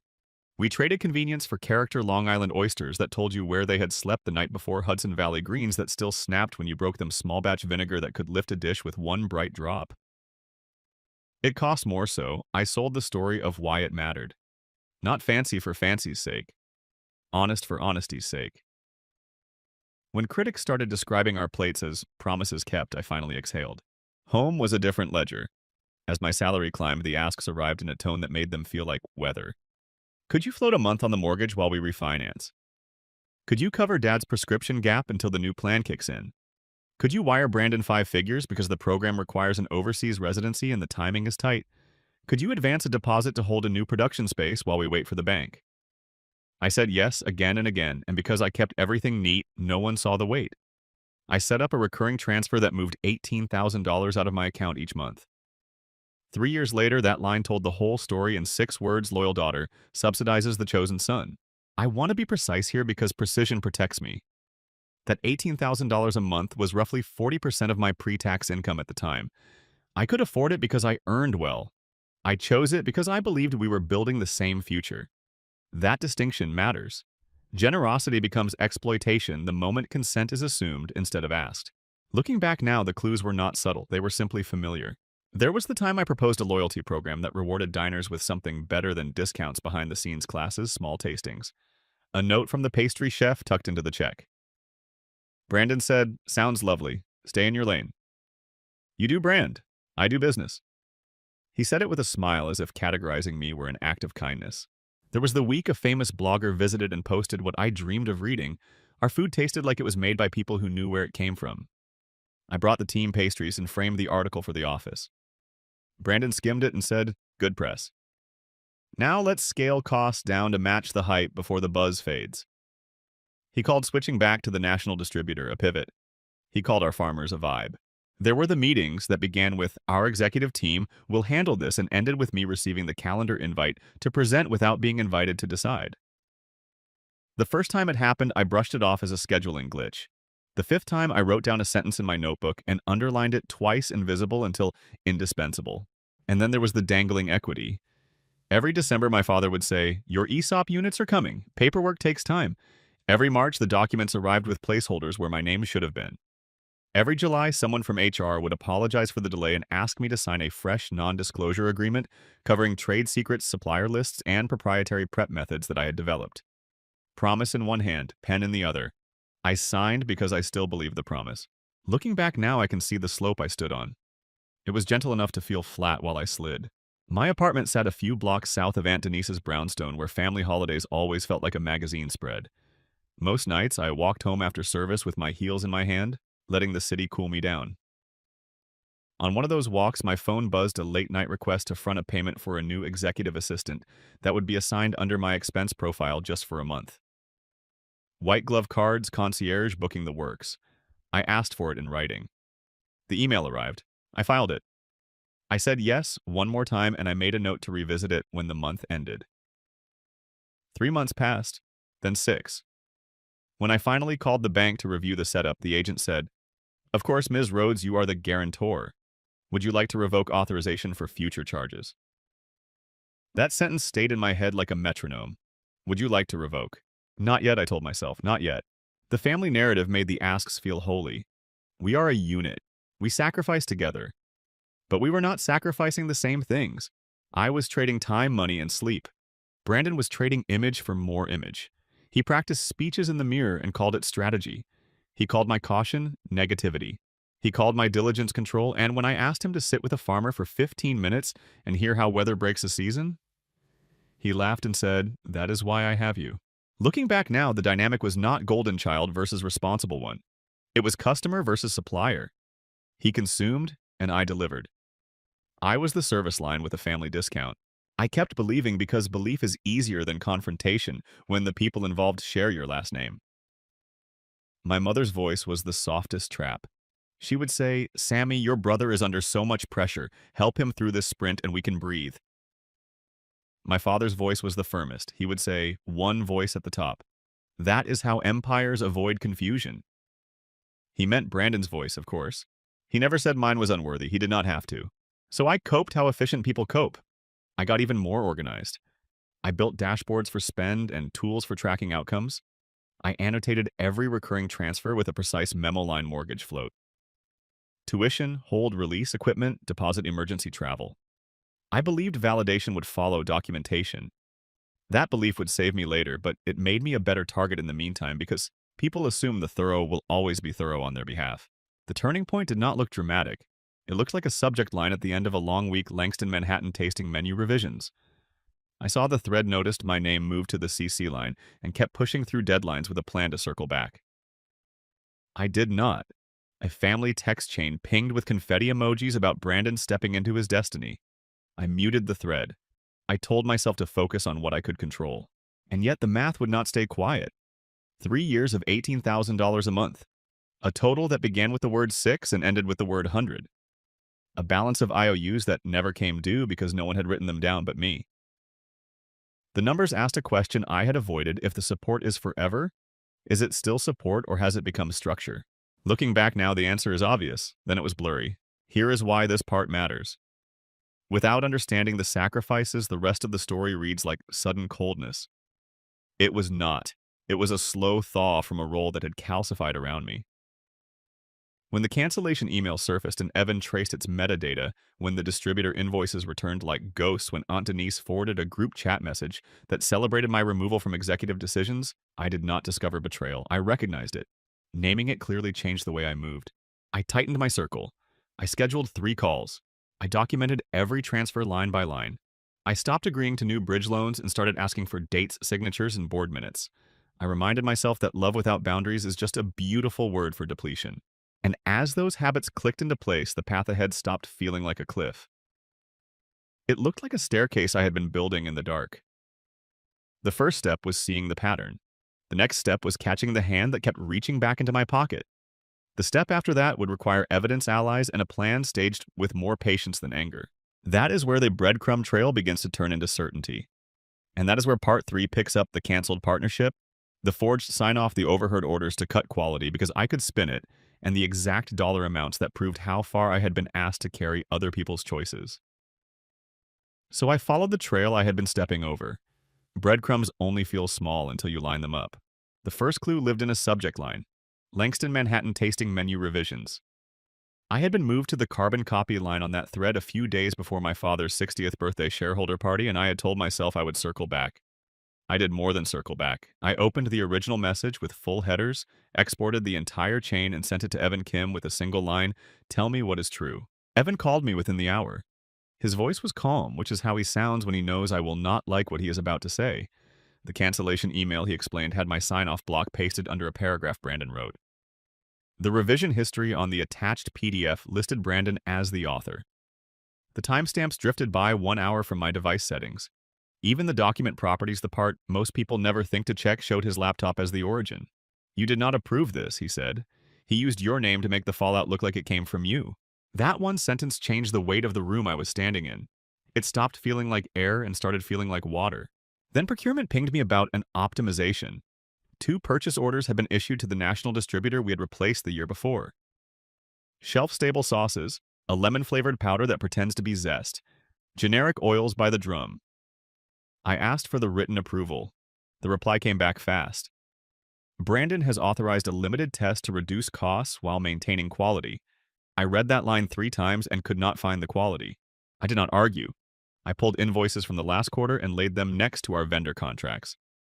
On one side, item codes that tasted like nothing. On the other, names and hands and weather.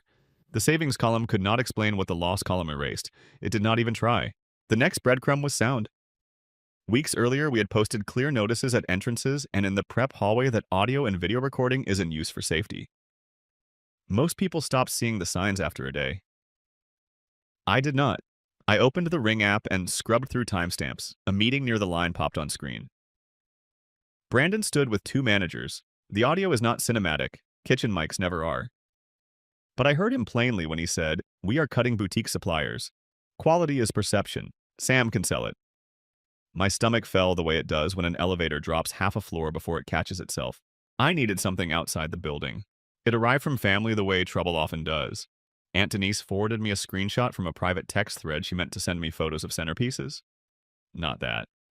In the freeze frame, a cousin typed, "He finally froze her out of executive meetings. Now we can stop treating her like a partner." Another line read, "Canceling Langston was the leverage move we needed." The cruelty was not what stunned me, the strategy was. By then, patterns had turned into certainty. I still wanted math. I exported 3 years of bank transfers into a clean spreadsheet. Month by month, the same memo lines scrolled down the page mortgage float while the refinance closed prescription gap tuition hold release equipment, deposits, emergency travel. $18,000 moving out 12 times a year for 3 years. I watched the total crawl up the corner of my screen and stop at $648,000. You can love your family and still say out loud that a number like that needs to be named. I opened the statements on the executive assistant card that had been tied to my credit profile for a month. Restaurant tabs stapled to rideshare receipts. Boutique hotel charges labeled as route scouting. Rush fees on same-day flights. It was not criminal. It was casual. That kind of spending grows when it is nobody's problem. The bank rep's question from weeks earlier returned to me with a new shape. Would you like to revoke authorization for future charges? Yes, soon, but not yet. First, I needed the picture finished. The last piece was a draft in our shared drive. I searched for Langston and sorted by owner. A sanitized deck popped up with the title Final Approval Sam. I opened the version history and watched the edits march across the screen in colored tags. Brandon built the argument to pivot away from the hotel, then added a slide that summarized my branding concerns as the reason to cancel. A green tag wrote in my initials at the bottom, but the version with those initials had been created from his machine 15 minutes after the rest. In the corner, a tiny note said, "Editing rights restricted by owner." I took screenshots of every step. Evidence is not just what happened, it is the order in which it happened. I called Callie Price and told her what I had. She did not ask me to calm down. She asked me to keep documenting. "We will decide when to be loud," she said. Not a moment sooner. That night, I stayed late in the office and did something that felt small but changed the direction of the story. I gathered every thread into an evidence vault, email chains with headers intact, audit trails from the shared drive ring clips with captions, purchase orders and invoices in pairs, bank exports with clear categories. I saved the folder to a secure drive with a timestamp and read-only permissions. Then I sent a copy to Evan with the subject line corroborated. On my way out, I passed Brandon in the corridor outside the conference room. He was practicing something in the tinted glass chin-up shoulders back the posture of a man who expects applause. He caught my reflection and grinned. "Do not worry about the Langston mess," he said. "I know it stings, but this is business." He tapped my arm like he was blessing me. "Stay in your lane, Sam." I looked at him and understood that lanes only exist when everyone agrees to the paint. I nodded because nodding costs nothing. Then I went home and made 2 more calls, one to employment and trade secret counsel, one to a corporate lawyer who could speak fluently about fiduciary duty and governance. I did not accuse anyone. I asked questions. How do we protect proprietary supplier relationships when a company officer undermines them? What happens when an executive uses another executive's name to cancel a material contract? What are my obligations to investors when I have evidence of misrepresentation? The answers were not dramatic. They were measured. Document. Notify. Do not speculate. Present facts. Before I slept, I took one more step that mattered. I replied to the bank's earlier email and formally revoked authorization for future charges on the assistant card lines tied to my guarantee effective immediately. I asked for written confirmation and new cards issued without my name anywhere on the account. The reply came back within the hour. We have processed your request, Ms. Rhodes. That sentence felt like a window opening. I tell you all this because discovery is not a single moment. It is a sequence you can prove. I had the forged sign-off on a $3.4 million cancellation. I had audio of a directive to cut quality captured under a posted notice. I had invoices that contradicted our stated standards. I had a family thread celebrating my removal from decisions. I had $648,000 in transfers that turned sacrifice into structure. And I had the kind of silence inside myself that means you are done negotiating with your own doubt. From there, the shift is simple. Suspicion becomes certainty. Certainty becomes plan. The next part is where that plan takes shape without yelling, without spectacle, and without a single step I could not explain to a regulator. That is part 4. When the surface betrayal cracks open, the deeper conspiracy finally names itself and every breadcrumb you have heard clicks into place like a lock turning. Certainty changes your posture. It does not make you louder, it makes you precise. Here is the surface of what happened laid out clean.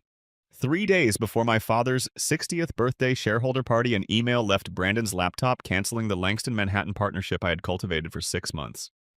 $3.4 million gone with a paragraph he wrote and my sign-off block pasted beneath it. The attached document listed him as the author. The timestamps drifted an hour from my settings. The version history showed a last-minute edit that added my initials from his machine. That is not a misunderstanding. That is misrepresentation. Now the deeper layer. The cancellation was not a one-off decision. It aligned perfectly with a quiet pivot back to a national distributor we had already replaced. Purchase orders rolled out for shelf-stable sauces and lemon powder masquerading as zest. In the prep hallway, under posted notices that audio and video recording is in use for safety, the ring mic picked up Brandon telling 2 managers we are cutting boutique suppliers. Quality is perception. Sam can sell it. Meanwhile, a family group chat celebrated my removal from executive meetings and called it focus. One line said, canceling Langston was the leverage move we needed. The tone was not shock, it was relief. The plan had landed. And then there is the pattern that makes both layers inevitable. I had been underwriting the family story for years. $18,000 flowed out of my account each month to cover mortgage gaps, medical costs, tuition, holds, deposits, and emergencies that always arrived with perfect timing. In 3 years, that became $648,000. Roughly 40% of my pre-tax income went to keeping the stage lights on while someone else practiced speeches in the wings. I was the dependable one. He was the chosen one. When the room needed to be paid for, I paid. When the room needed applause, he entered. That is the architecture. Surface betrayal, deeper conspiracy, long pattern.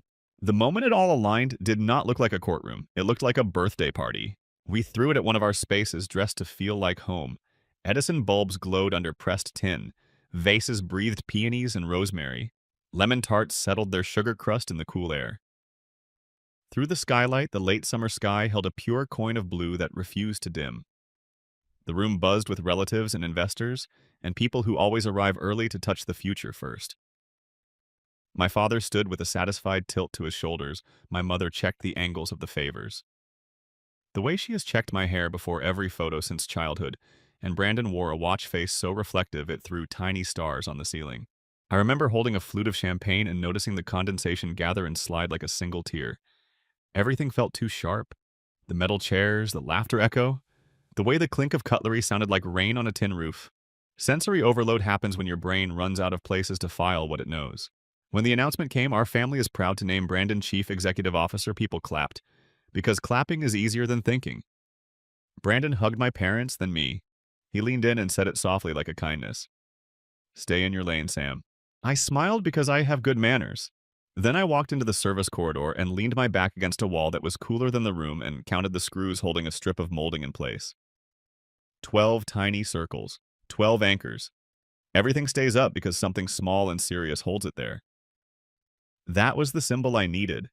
I had been the hidden hardware for years. I could keep holding the weight, or I could take my tools back. Awakening is not rage, it is clarity with a plan. I opened my phone and scrolled to a folder I had created the night before. Evidence vault, email headers, ring clips with captions, side-by-side invoices from vendors with names and national codes with SKUs, screenshots of version histories, bank transfers labeled cleanly for 3 years, a formal revocation letter to the bank removing my guarantee on assistant card lines effective immediately, and the confirmation response timestamped in my inbox. Every breadcrumb that had felt separate now connected into a shape no one could pretend not to see. I looked at the photo on my lock screen, a shot of the Hudson taken on a cold morning, when the river looked like steel and light at the same time, and I knew exactly what to do next. Not a scene, not a speech, steps. The first step would be quiet. I would meet with counsel and move the conversation from hurt to governance. Employment and Trade Secret Counsel would draft clear notices to protect proprietary prep methods and supplier relationships, all covered by existing non-disclosure agreements. Corporate counsel would look at fiduciary obligations and the impact of canceling a material contract under another executive's name. Securities counsel would map our duty to inform investors and regulators about misrepresentation and unreported supply chain changes. No threats, just facts documented and delivered. The second step would be boundaries with teeth. I had already revoked authorization for future charges tied to my personal guarantee. Next, I would request written confirmation of clotheslines and issue clean replacements without my name anywhere. I'll supply more. I would contact the bank about material risk changes created by the supply switch because insurers and lenders care about the difference between origin-verified ingredients and bulk substitutions. When institutions see risk in writing, they act. The third step would be people. I would talk to my core team, the 8 who could run service during a blackout and still plate beautifully. I would show them the reality without drama and give them a choice without fear. Come with me to build something honest or stay and make the best of what remains. I would mean it when I said both were acceptable. True choices are not threats dressed as options. And the final step would be stagecraft. Not public shaming for sport. Public truth-telling with receipts at a moment when family and stakeholders were already gathered. Aunt Denise's baby shower in her Upper East Side brownstone would give me exactly that: 70 witnesses, a microphone, and a projector, all under a roof where people say they value love. I would make sure the lender had formal notice about missed obligations on the supercar, and I would let the lender's schedule decide the timing. If a flatbed arrived during dessert, that would not be theater. That would be cause-meeting effect. Standing in that hallway back to the cool wall, I felt the noise in my body settle. I was done negotiating with my own doubt. I was done financing a story that required me to disappear. The betrayal no longer felt like a shock. It felt like proof I needed in order to pick the right road. I tucked my phone away and walked back into the party. I found my mother straightening a stack of plates that did not need straightening and kissed her cheek. I congratulated my father because I will not be the rude one even when I am the wronged one. I hugged Brandon light and quick and let him believe the night had ended on his terms. But quietly, the shape of everything had changed. The surface act was exposed. The deeper conspiracy was mapped. The pattern that trained me to say yes had been audited and named. I did not need applause, I needed precision. What came next would not be anger. It would be administration. Evidence packaged, calls scheduled, lines revoked, meetings set, a plan timed to real calendars, not adrenaline. And when the day arrived, no one would be able to say they did not see it coming. They had chosen not to look. That is where the awakening ends and the retaliation begins. Part 5 is the blueprint, calm preparation letters that travel by certified male allies who know their lane and drive it hard in a stage where the truth speaks for itself. Clarity needs a blueprint, not a speech. I started with the paperwork. Employment and Trade Secret Counsel drafted clean notices. Our proprietary prep methods, supplier terms, and sourcing playbooks are protected under non-disclosure and trade secret law. Corporate counsel prepared a demand letter on my long-promised ESOP units and outlined governance concerns around canceling a material contract under another executive's name. Securities counsel mapped our duty to inform investors and the state attorney general about misrepresentation and unreported supply chain changes. No threats, just facts stamped and dated. I tightened the money valves. I formally revoked authorization for any future charges on executive assistant card lines tied to my personal guarantee, and got written confirmation that replacement cards would be issued without my name anywhere on the accounts. I notified our bank and carrier of material risk changes created by the distributor switch because insurers and lenders care about the difference between origin-verified ingredients and generic substitutes. Institutions move when risk is documented. Then I turned to the people who made our work matter. I called a quiet meeting with the 8 core team members who could run service blindfolded. I laid out the reality without theatrics, forged sign-off on a $3.4 million cancellation invoices that undercut our standards. Audio captured under posted notice a family thread celebrating my removal and 3 years of transfers that totaled $648,000. I showed them a letter of intent for a new concept in Tribeca called Hearth and Steel, $2.0 million in commitments from a hotel group near Hudson Yards and a funding circle pledging $2.5 million to build it right. I promised fair pay on-time checks, names on menus, credit, and press. I told them staying was honorable and leaving with me was welcome. Real choice is not coercion. We filmed our exit for our records. No shouting, no slamming. 8 aprons untied in one long breath and folded onto stainless like flags at rest. The security notice above the doorway caught a glint of light. The camera did the rest. We did not post it. We saved it. Next came stagecraft with guardrails. Aunt Denise's baby shower at her Upper East Side brownstone would gather 70 family members, vendors who had become friends, and a few investors. There would be a microphone and a projector. I prepared a short clinical deck letter of intent cancellation metadata, side-by-side invoices, bank totals, and a 1-page summary of governance failures. Callie Price, our PR anchor, cued a measured LinkedIn post about values and craft, plus a brief press note in case reporters called. We also notified the vehicle lender formally and in writing about missed obligations and the insurance risk created by misuse. They thanked us and told us they would handle their process on their timetable. If their crew arrived during dessert, that would be cause and effect, not a stunt. By then, everything was ready. Evidence Vault organized letters sent by certified mail finances, unhooked from my name allies, briefed, and a calm stage set. I did not need a confrontation. I needed a sequence. The baby shower smelled like vanilla and peonies, and the kind of hope that makes everyone kinder.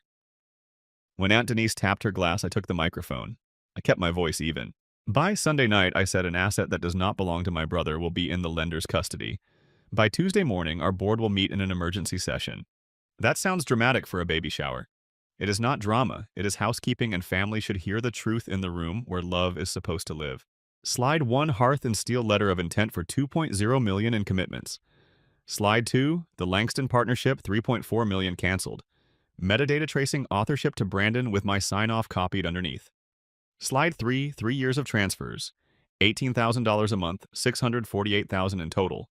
Labeled clearly as mortgage floats, medical gaps, tuition holds, deposits, and emergency travel. Generosity is not silence. This is the record. Slide 4, paired invoices, origin-verified ingredients beside national distributor substitutes, plus a summary of the posted audio where Brandon said, "Quality is perception. Sam can sell it." He laughed from the back. "Stay in your lane, Sam." I did not look at him. I looked at our grandparents, at vendors whose hands I knew, at a niece who would one day be told a story about this day. "What you did not know," I said, "is that I documented everything. What you did not expect is that my patience had boundaries." The doorbell rang. 2 representatives from the lender stepped in, polite and professional, paperwork in hand. They asked for, Brandon explained the missed obligations and policy violations, and requested the keys. No raised voices, no spectacle. A flatbed idled outside like a punctuation mark. They rolled the McLaren down the driveway as gently as if it were a sleeping child. A hush spread. My mother whispered, "Samantha, this is family." I kept my voice warm. Family is not an alibi. I invited anyone affected by the distributor switch to speak. A chef and 3 vendors took the microphone for a minute each. No rants, just clear lines about seasonality standards and what it feels like to have your work reduced to a margin. Then Callie sent our scheduled LinkedIn post live. A values-forward statement, no names, no subtext, just a choice about the kind of work we do. The apron video followed with a simple caption about leaving with respect. Phones lit up. A writer from Eater, New York messaged Callie within minutes. Food Talk clipped the apron video and set it to a track about knowing when to go.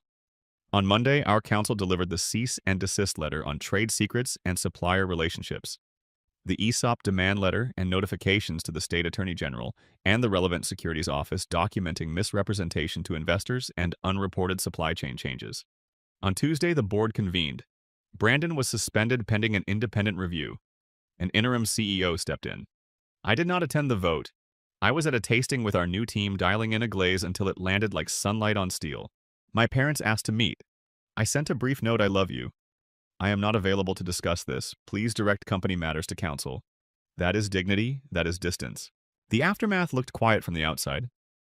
Vendors posted open letters on LinkedIn committing to Hearth and Steel. A sous chef wrote a gentle manifesto about work that tastes like what it costs. The supercar stopped appearing in our neighborhood. Gossip burned hot for a few days and then cooled as it always does. What did not cool were the consequences, governance scrutiny lender, discipline investor questions that require documents, not charm. 6 weeks later, we opened Hearth and Steel in Tribeca. The sky was so blue it looked painted. Service moved like choreography steel fire hands patience. Carrots tasted like earth and sun. Oysters tasted like tide and first light. Forbes ran a feature on our sourcing standards. Time Out called us a love letter to accountability. I taped both pages inside a cabinet and got back to work. My mother sent a long email that began with, "I am proud of you," and ended with, "We can fix this." I did not reply. My father left a voicemail about the strength of blood. I pressed delete and felt kind, not cruel. Brandon posted photos from consulting shifts at a cloud kitchen with captions about hustle. I scrolled past and sliced lemons until the juice stung a small cut on my thumb. It felt honest. We built a new family, the kind you choose. Evan at a corner table counting covers like a blessing. Callie at the pass eyes on every seam before it splits. The 8 who carried their knives into a future they could taste. Vendors who arrive at dawn smelling like crops and tide and leave with handshakes that say, "See you tomorrow," without words. Here's the lesson I wish someone had said out loud when I was 19. Peace is not the absence of conflict. Peace is the presence of boundaries. Love keeps receipts. And family is a promise you honor, not a bill you pay forever. If you have ever stood where I stood between the story your family tells and the oxygen mask your life needs, tell me where you are watching from. Have you ever chosen the boundary that saved you? I want to hear it. If this helped you feel less alone, subscribe for more true stories told calmly with proof and with heart. Sacrifice, betrayal, awakening, measured revenge, real justice, then peace. I am Samantha Rhodes. I kept my receipts, and I am home. Story 4. By the end of 5 weeks, my sister's Belgrave Plaza fantasy cracked. The date evaporated, and a tow truck legally recovered the Range Rover from the curb outside a Brooklyn loft while 80 stunned guests stared. Their wedding moved to City Hall. A florist's $10,000 deposit turned into a refund dispute that none of them saw coming. And the loudest people who once called me selfish suddenly started calling me wise. I am Madison Cole.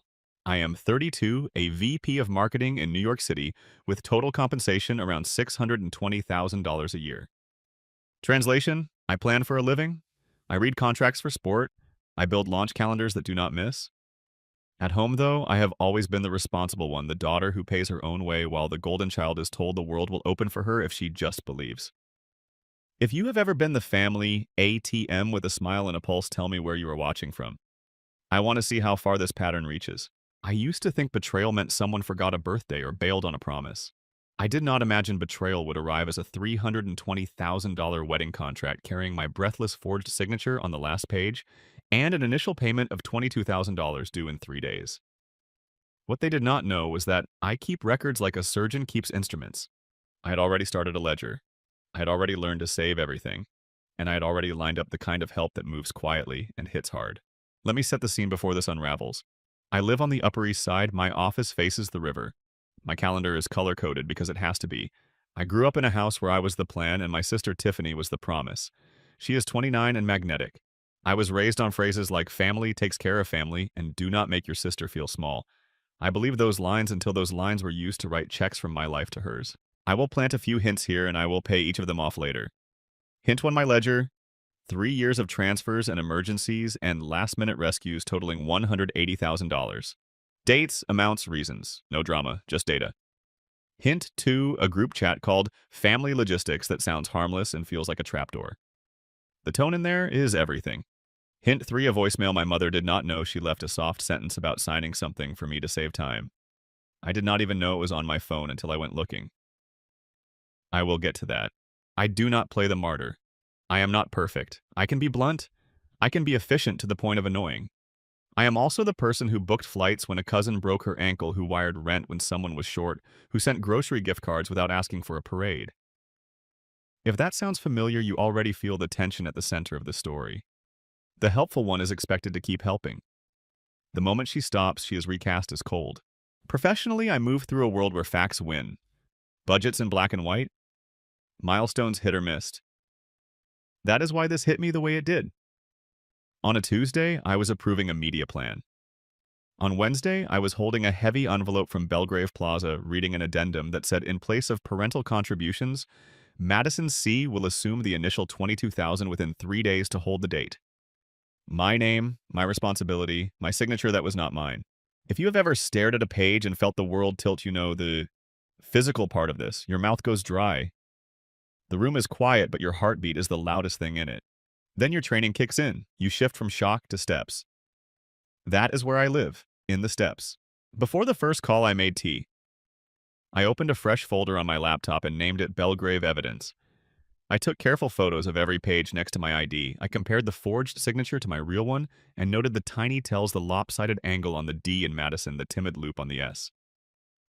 I saved the envelope and the courier slip. I noted the time. None of this is dramatic. All of it matters. That is the tone for how this story will be told. Calm, not cold. Clear, not cruel. I will not scream. I will measure. I will show you what happened, who was involved, and how long it had been building. I will also show you the moment a pattern ends because one person decided to stop performing her assigned role. This is important. I am not here to teach anyone a lesson with fire. I am here to demonstrate what boundaries look like when they are documented, enforced, and defended. I am also here to protect the innocent, like my 6-year-old niece who draws me rainbows and has no idea how hard the adults made everything. By the way, when I say the Range Rover was recovered on a flatbed outside a Brooklyn loft, I am being precise on purpose. The location matters because the audience was real. Eyes saw what words often twist. Chapter 1 of any good playbook is to let the facts do the heavy lifting. So here is where we are at the end of the setup. I am 32, living in New York City, the responsible one with receipts. My sister is 29, engaged and standing on a stage built with other people's certainty. A high-end venue expects $22,000 within 3 days. A $320,000 contract carries my forged consent. A florist's $10,000 deposit sits on a timeline that will become a fight. My ledger totals $180,000 in family rescue over 3 years. And a small accidental voicemail is waiting like a match beside dry kindling. What they did not know was that I had already made 3 decisions. 1, I would not pay a penny toward a contract I did not sign. 2, I would collect, preserve, and present evidence in a way that any reasonable person could follow. 3, I would keep my voice level while the room got loud. Take a breath with me. We are about to rewind before we press play because to understand how I got here, you need to see the pattern that made this moment possible. Next, I will show you the sacrifice years, how family love turned into a ledger, how favor became expectation, and how the story everyone told about me made them sure I would buckle. We rewind before the forged contract, before the projector, before the tow truck. We go back to the years when love looked like problem solving, and problem solving looked a lot like paying. I learned to be helpful early, not in a dramatic way, in a routine way. I was 12 when I started rearranging my afternoons so Tiffany could make dress rehearsals. I did my homework in lobbies and waited in parked cars. I became the child who remembered the details so other people did not have to. Looking back now, the cost was never just time. The first transactions trained all of us for what came next. As adults, the currency changed, but the script stayed the same. Year 1 of my ledger started on a Tuesday. Tiffany called with a soft voice and a story about a landlord who would not budge. Rent was short. I transferred $2,500 and told myself it was a one-time spot. It was not. A month later, she needed help with 2 health insurance premiums for an artist residency that could change everything. I sent $1,900, then another $1,900. Looking back now, I hear myself saying, of course, and I hear her saying, you are a lifesaver, and I see the habit forming in real time. The amounts were not random. They fit perfectly into the background of my life. There were quiet months where my help hovered around 15% of my take-home pay. Then crisis spikes where it jumped toward 40 or 50% for a month or two, usually right before a holiday, a birthday, or a big break. I did not brag about it. I wrote it down. Living in numbers can feel like armor when feelings get messy. The ledger kept me honest. Date, amount, reason, method. I did not include judgment. I included facts. Year 1 closed around $30,000. I told myself it would balance out next year. It did not. Year 2 opened with a different tone. Tiffany's texts got shorter, more casual, more confident. Can you spot me? Quick, Just this once. She got stuck at a boutique when her card declined. I transferred $2,000 and a little extra for tax because it surprised her. She missed a flight for our mom's birthday. I booked the next one and covered $870 after using miles. Looking back now, I see that I started predicting needs before they were said out loud, and that is the moment generosity turns into infrastructure. The emotional script was as consistent as the payments. Family takes care of family. Do not be selfish. Your job pays more. Your sister is finding her path. On my end, I was building brand campaigns, presenting to boards, and negotiating contracts that lived and died on clarity. At home, clarity made me look unforgiving, so I swallowed questions and sent cash. During that same year, I made a choice that would age badly. Tiffany's old car was unreliable, and a work project demanded she be across town all week. I added a second vehicle to my insurance for a short-term window and kept the title in my name to protect my credit. The plan was practical, a few months of breathing room. Months came and went. The car stayed. The favor hardened into expectation. Looking back now, I know that keeping the title in my name is why I could recover the car later without breaking a single rule, and I am grateful to my past self for that small, boring wisdom. Another pattern formed in those years, and at first I missed it. Urgency moved alongside celebration. The largest asks arrived next to holidays, showers, and birthdays, moments when saying no feels like dropping a glass in a crowded room. I see the choreography now. Attach the ask to a milestone. Wrap it in love. Call refusal unkind. Year 3 carried the same rhythm but a louder beat. Tiffany got engaged. The ring looked serious. The captions were hopeful. Our parents were ecstatic. I offered what I offer, best structure. I sent a budget template that keeps extravagance beautiful and sane. I shared a list of venues with clean contracts, not just pretty photos. I was thanked and then gently moved aside. Madison, you worry too much. We want it to feel effortless. Translation, we want you to say yes without asking for receipts. The money did not stop just because a fiancé arrived. The ledger kept ticking. A rehearsal dinner deposit that could not wait. A batch of bridesmaid gifts that needed ordering right now because the discount expired at midnight. A hair and makeup trial that got unexpectedly expensive. Looking back now, I see how the narrative Madison handles things made my wallet part of the set. I never hid the ledger. I did not flaunt it either. It was a file on my desktop named plainly Family Support. Inside line items told a story I could not bring myself to read out loud. 3 years, $180,000. Average months at $5,000, spike months where it nearly doubled. Some transfers through peer-to-peer apps. Others charged to a card because points made the hit feel softer. None of that changes what it was, a steady drain wrapped in the language of love. The emotional costs stacked up beside the transactions. There was the Thanksgiving where I arrived with a pie and a proposal deck to help Tiffany pitch her art project to a sponsor, and she introduced me as the practical one. The phrase served with a smile that turns competence into a punchline. There was the birthday where I bought her a gift card to a high-end studio she loved, and she said, "Oh good, this covers 2 classes," and looked at me like she was waiting for me to say, and the rest. There was the Sunday call when I set a small boundary, no new loans until January, and she went quiet and then said, "You have changed." Looking back now, I know she was right. I had changed. I had started to notice. The group chat called Family Logistics became the wallpaper of my weeks. It pinged with appointment reminders, dish assignments, and this is important assumptions. Mom would write things like, "Do not worry, Madison will drive," and Tiffany would add, "I owe you 1 exclamation point." Dad would type, "We sorted it," and then later asked me to cover the cost because the vendor needed a business card, and mine worked. I screenshotted when the tone shifted from ask to expectation. Not because I planned a presentation, but because accuracy feels like oxygen to me. Looking back now, the screenshots are less evidence and more mirror. They show who we all believed I was. In the middle of year 3, 2 pieces of foreshadowing slid past me. A cousin's rehearsal dinner ran over budget and someone joked that I was our corporate sponsor. People laughed. I laughed too. Heat in my cheeks, a tiny shake of my head that no one noticed. Then at a family brunch, my mother praised my signature on a birthday card and said it looks like printed script and told Tiffany, "Your sister signs like a grown-up. You should have her sign things for you to practice." Everyone laughed again. Looking back now, that is the line that hid in plain sight. I am not proud of this part, but I want to be honest. A small piece of me felt useful when I solved a money problem. It made me feel like the responsible one mattered for more than spreadsheets and clean calendars. It is hard to give up the role that proves your value. It is even harder when your family is fluent in the language of guilt and you are fluent in results. But saturation comes. You feel it. The asks crowd together. The calendar tightens. The numbers stop looking like love and start looking like leverage. That is when the smallest details begin to glow. A throwaway comment about my credit. A message in family logistics that says we will handle it if she does not buckle. A silence on the phone when I ask a clarifying question like, who signed this? Looking back now, the turning point was not a dramatic fight. It was a Tuesday afternoon at my desk when a vendor I had recommended months earlier forwarded me a note about my supposed contribution, and for the first time in years, I did not smooth it over in my head. I saw it for what it was, a story that required my consent being told without me. From here, the breadcrumb trail begins. Every 60 seconds, another piece. A forwarded email that uses an address with 2 letters swapped. A text thread where I am discussed as a line item. A concierge who casually mentions a delivery that lines up a little too neatly with what arrived at my door. All of it felt like deja vu and discovery at the same time.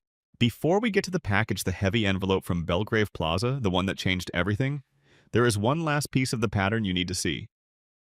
When the stakes rise, entitlement speaks louder. It does not say please, it says of course. It does not ask can you, it says you will. It dresses itself in family values and then spends your balance. That is the backdrop. 3 years of documented help, $180,000 on the ledger. A second car in my name that lingered long past the emergency it solved. A group chat that turned into a script. A house where responsible was a compliment until it became a boundary. And a woman who finally started believing her own data. Next, the betrayal lands on my doorstep. The ink is too smooth to be mine. The numbers are too large to be an accident. And the deadline 3 days ticks like a metronome you cannot ignore. It did not start with a confrontation. It started with a subject line. Breadcrumb 1 arrived in my inbox on a Wednesday afternoon recontribution confirmation. A vendor I had recommended months earlier, Belgrave Plaza's preferred florist, forwarded a short note. It read, confirming Madison's contribution toward the total. We will proceed once the initial $22,000 is remitted within 3 days. There was an attachment I could not open on my phone. The number sat there like a flare. $22,000. 3 days. I checked my calendar. The bridal shower was 10 days away. The engagement party followed a week later. Tight timing is not an accident in families that run on pressure. I called Tiffany, no answer. Breadcrumb 2 came as a text a minute later. We are at a tasting. Can you handle it, love you? 7 words and the assumption did most of the talking. Not can you help? Can you handle it? The difference matters. I opened Family Logistics, our group chat that always sounded helpful and often felt like a script. Breadcrumb 3 was waiting there in plain view from 2 days earlier. Do not worry, Madison will help, my mother had typed. Tiffany's fiancé replied, she is a team player, she gets it. My dad added, it is already sorted. She said yes in principle. She has credit. I screenshotted even as my brain tried to translate in principle into something that sounded like me. It did not. Evan Park is my validator in life, the friend who is allergic to euphemisms. Breadcrumb 4 came from him. He texted a screenshot of a different chat where someone joked about landing a corporate sponsor for the wedding, and the sponsor was me. He followed it with a confession. He had overheard my name at a rooftop bar, words like, she will buckle, and if she does not, we will handle it. He hated being in the middle, but he hated me being blindsided more. At that point, I told myself a comforting story. Miscommunication. Harmless assumptions. Nothing deliberate. Then the concierge mentioned a detail that snapped the story in half. Breadcrumb 5 arrived in a sentence about a delivery. He said the courier came late yesterday. Your sister signed for a different package, laughed into her phone, then headed out. I pulled the building's ring footage for that hour. It showed Tiffany on my floor at the exact time the envelope for me had been logged downstairs. It proved access, not guilt, but patterns do not need confessions to be visible. They need timing, and the timing landed like a gavel. The heavy envelope with Belgrave Plaza's crest was waiting when I got home. Breadcrumb 6 was not a hint. It was the thing itself. The contract felt expensive. The numbers felt unreal. $320,000 total. An addendum stating that in lieu of parental contributions, Madison C. would assume the initial $22,000 within 3 days to hold the date. I turned to the last page and saw my name curved and breathless, trying to be me. The D in Madison tilted wrong. The loop on the S shrank like a flinch. Counterfeits often miss the parts you do without thinking. My signature is balanced. This one was scared. I felt my heartbeat in my mouth. The window looked out on the river, doing what rivers do, moving no matter how people feel. That steadiness helped. Shock is loud. Steps are quiet. I needed quiet. I called the venue and asked for the coordinator listed on the paperwork. Breadcrumb 7 was her voice, calm but tight. She said her name was Lauren. I asked simple questions. When did you receive my consent? She said last week. In what form? She said a scanned signature page and a confirming email. Do you maintain signature files for verification? A pause. We have the page we were given, she said. Can you read the email address that sent consent? She read it slowly, and 2 letters were swapped in the domain. Close enough for a casual glance. Obvious once you care. I thanked her, asked for the director's email, and told her I would be sending a formal notarized letter disputing any consent tied to my name. I did not accuse her of anything. I gave her a way to do the right thing. People take that path more often when you build it for them. I was almost done for the night when Breadcrumb 8 surfaced from a place I never checked my own voicemail. Between a delivery alert and a calendar reminder sat a message my mother did not know she left. Her voice in a hushed, practical tone. You can sign for her. It is family. She has credit. It will save time. The line clicked off like a door. I listened twice. I saved the file in 3 places. That single sentence connected the chat jokes, the swapped letter email, the concierge's comment, the ring clip, and the contract on my table. Suspicion had a narrative. Now it had a cast. I am not a dramatist by nature. I am a marketer who reads patterns for a living. The pattern here screamed. Years of small asks had trained everyone for one colossal yes. Attach it to a milestone. Add a clock.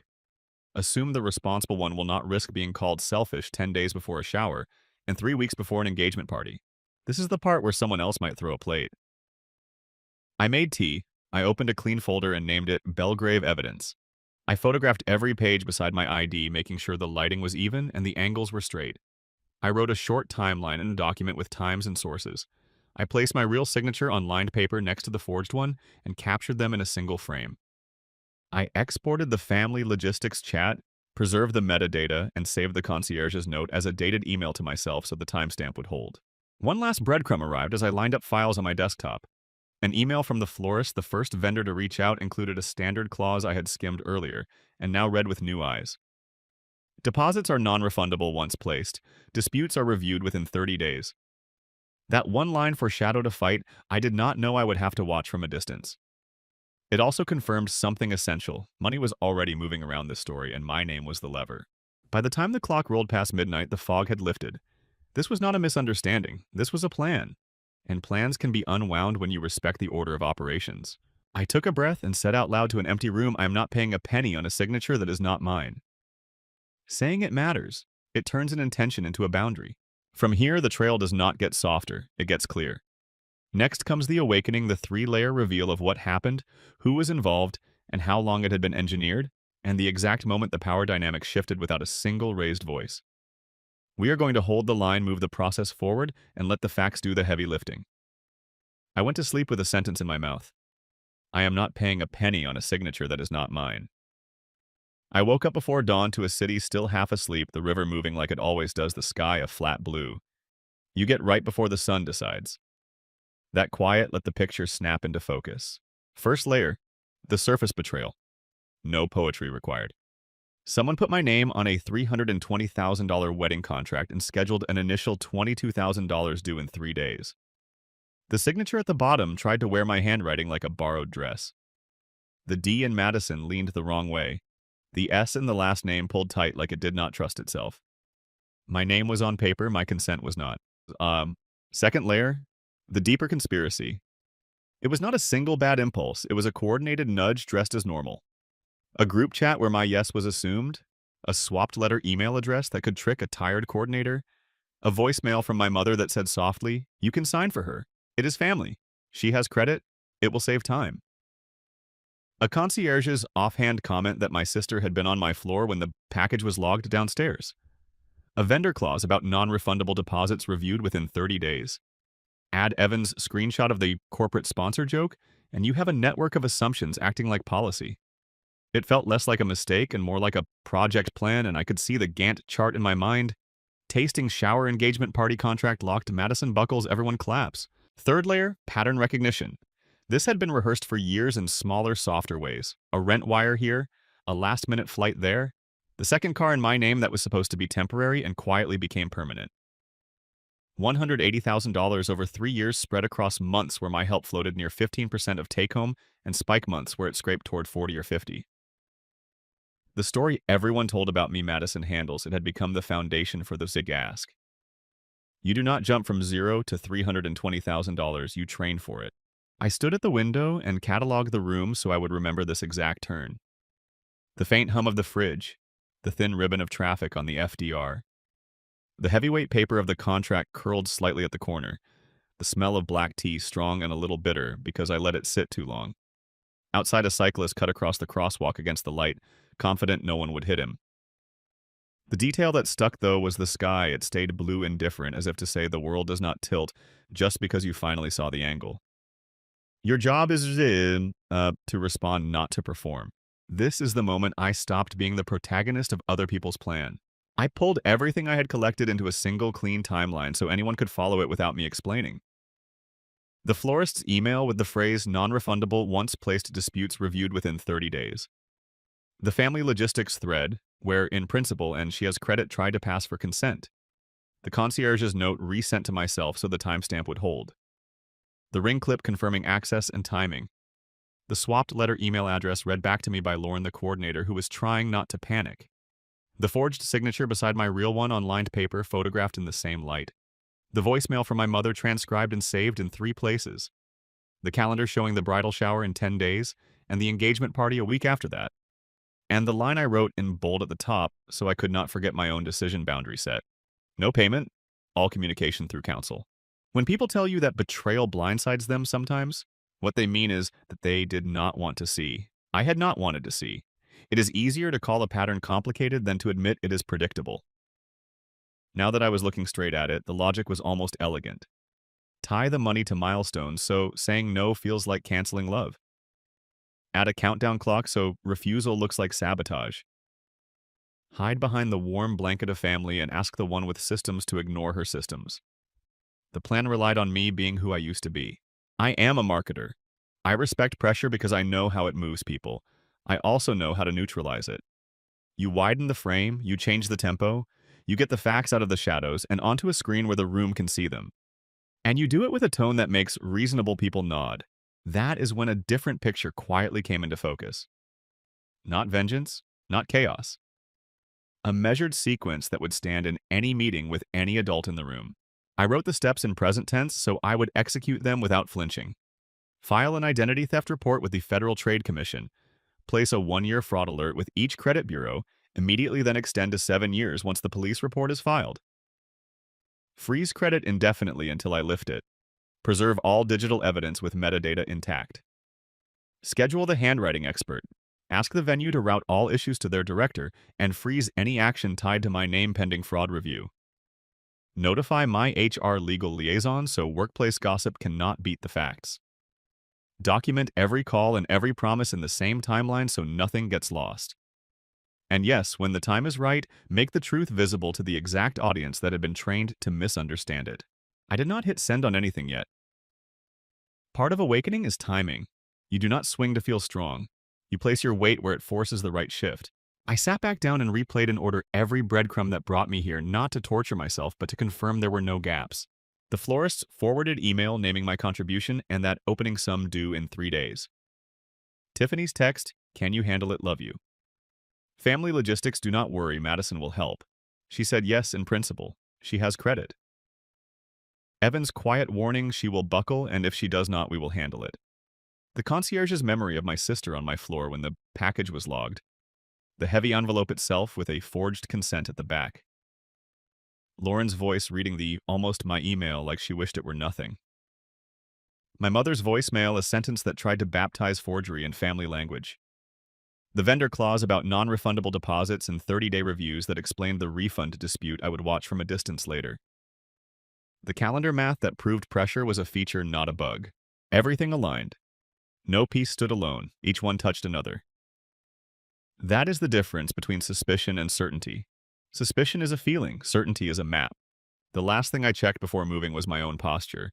I would not raise my voice, I would not say thief, I would not give anyone a soundbite that let them pivot to tone and ignore the facts. Calm is not weakness, calm is control. I set my phone face down, breathed in, and let the plan settle. In a few minutes, business hours would begin. Lawyers answer early. Bank officers pick up calls first thing. Coordinators clear inboxes before site visits. Process loves mornings. What they did not know was that I had already shifted the center of gravity. The moment I put the pattern on paper, the leverage changed hands. Next, you will see the mechanics. The calls, the filings, the letters sent with stamps that matter. The power dynamic does not flip with drama. It flips with preparation. Process loves mornings, so I started at 8. First, my attorney. I summarized the facts, then sent the Belgrave evidence folder. He stayed neutral in tone, which steadied me. His instructions were simple and exact.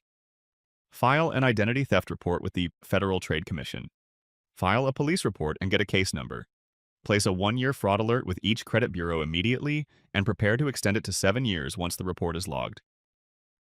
Freeze my credit so no one can open accounts until I personally lift the freeze. Notify the venue director in writing by notarized letter that any consent tied to my name is disputed and under fraud review. Route all family communication through counsel. No side conversations, no emotional texting. I executed in order. The FTC report took 10 quiet minutes. The police report took 20, and by the end I had a case number in my notes, not a placeholder, an actual number attached to my name. I set the fraud alerts for 1 year and placed credit freezes that remain until I remove them. This is important. A freeze is not symbolic, it is a lock. Next, the bank. I had not sent any money to the venue, but I reviewed the last few months line by line. I filed 2 fraud claims under Regulation E for suspicious peer-to-peer transfers I had let slide back when I was still smoothing over everything. I did not demand reversals from a peer-to-peer app. I asked for an investigation. For card charges, I requested the process for a standard chargeback if any vendor tried to push a payment through using the forged consent. The banker took notes. Precision changes how people treat you. Then the venue. I called and asked for Lauren, the coordinator. I kept to facts, the email address with 2 swapped letters, the forged signature with visible differences, the voicemail that proved assumption, not consent. I told her my attorney would send a notarized letter to the venue director within 24 hours and asked that all activity tied to my name be frozen pending fraud review. She sounded relieved to be given a path that did not require arguing. I scheduled the handwriting expert for early the next week and booked a brief with a detective in the financial crimes unit. I also called my HR legal liaison at work. I did not mention names. I simply said I might share a public note about consent and financial boundaries with no identifying details and wanted to make sure the ethics of it were clean. She thanked me for the heads up. Finally, I tightened my own systems. 2-factor authentication across every account. Banking alerts for any new payee. Exports of the family logistics chat with metadata intact. The ring clip saved to 2 separate drives. I closed my laptop and wrote a line by hand to lock in the stance boundary set, no payment, all comms through counsel. Then I waited on purpose. The initial $22,000 was due in 3 days. Pressure was their tool. Time would make it visible. The first day brought a dozen texts. Can you handle it? We need to hold the date. Love you. I did not reply. My attorney replied once formally. Please direct all communication to counsel. The second day brought calls that I let roll to voicemail. The third day brought silence, then a message from Lauren. The director had received our notarized letter, reviewed my FTC and police reports, and frozen any action tied to my name. Without the initial payment, the date would not be held. She was sorry for the confusion, and she would cooperate fully with any investigator. Calm words, real substance. The clock had run out on their timeline, not mine. 10 days after the envelope, the bridal shower arrived. Old New York theme. 80 guests in satin gloves and soft light. I wore a simple black dress and brought calm with me like a tool. When it was time for toasts, I kept mine short. Love is consent. Marriage is clarity. Then I clicked the remote. Slide 1 showed my real signature beside the forged one. Even from the back, the differences were obvious. Balanced versus breathless. No commentary, just the image. Slide 2 showed the almost my email, the 2 swapped letters circled. Close does not count in contracts. Slide 3 was 30 seconds of audio. My mother's voice gentle and practical. You can sign for her. It is family. She has credit. It will save time. I played it once. I did not play it again. Slide 4 was the timeline. FTC confirmation. Police case number. Notarized letter to the venue director. Response from the venue freezing activity tied to my name. I ended with 1 sentence. I will not be paying for this wedding. I wish you love and clarity. Silence moved across the room like weather. Then noise. Tiffany stood face-hot with disbelief. You are ruining my life. Family takes care of family. Why are you doing this to me? Her fiancé stared at the floor. My father stared at the ceiling. My mother reached for my hand and found a glass. I did not argue. I did not raise my voice. The party struggled forward different now that the story had facts. Within 24 hours, the venue director emailed my attorney. The contract that named me was frozen for fraud review. The date was no longer guaranteed. Vendors began calling my parents with questions about deposits. The florist confirmed a $10,000 deposit had been placed by the groom's family, and per contract was non-refundable with any dispute reviewed within 30 days. That was the refund dispute I had foreshadowed. It would play out without me. I was not a party to the contract. A week later came the engagement party, a smaller gathering in a Brooklyn loft. I went to be visible and calm, not combative.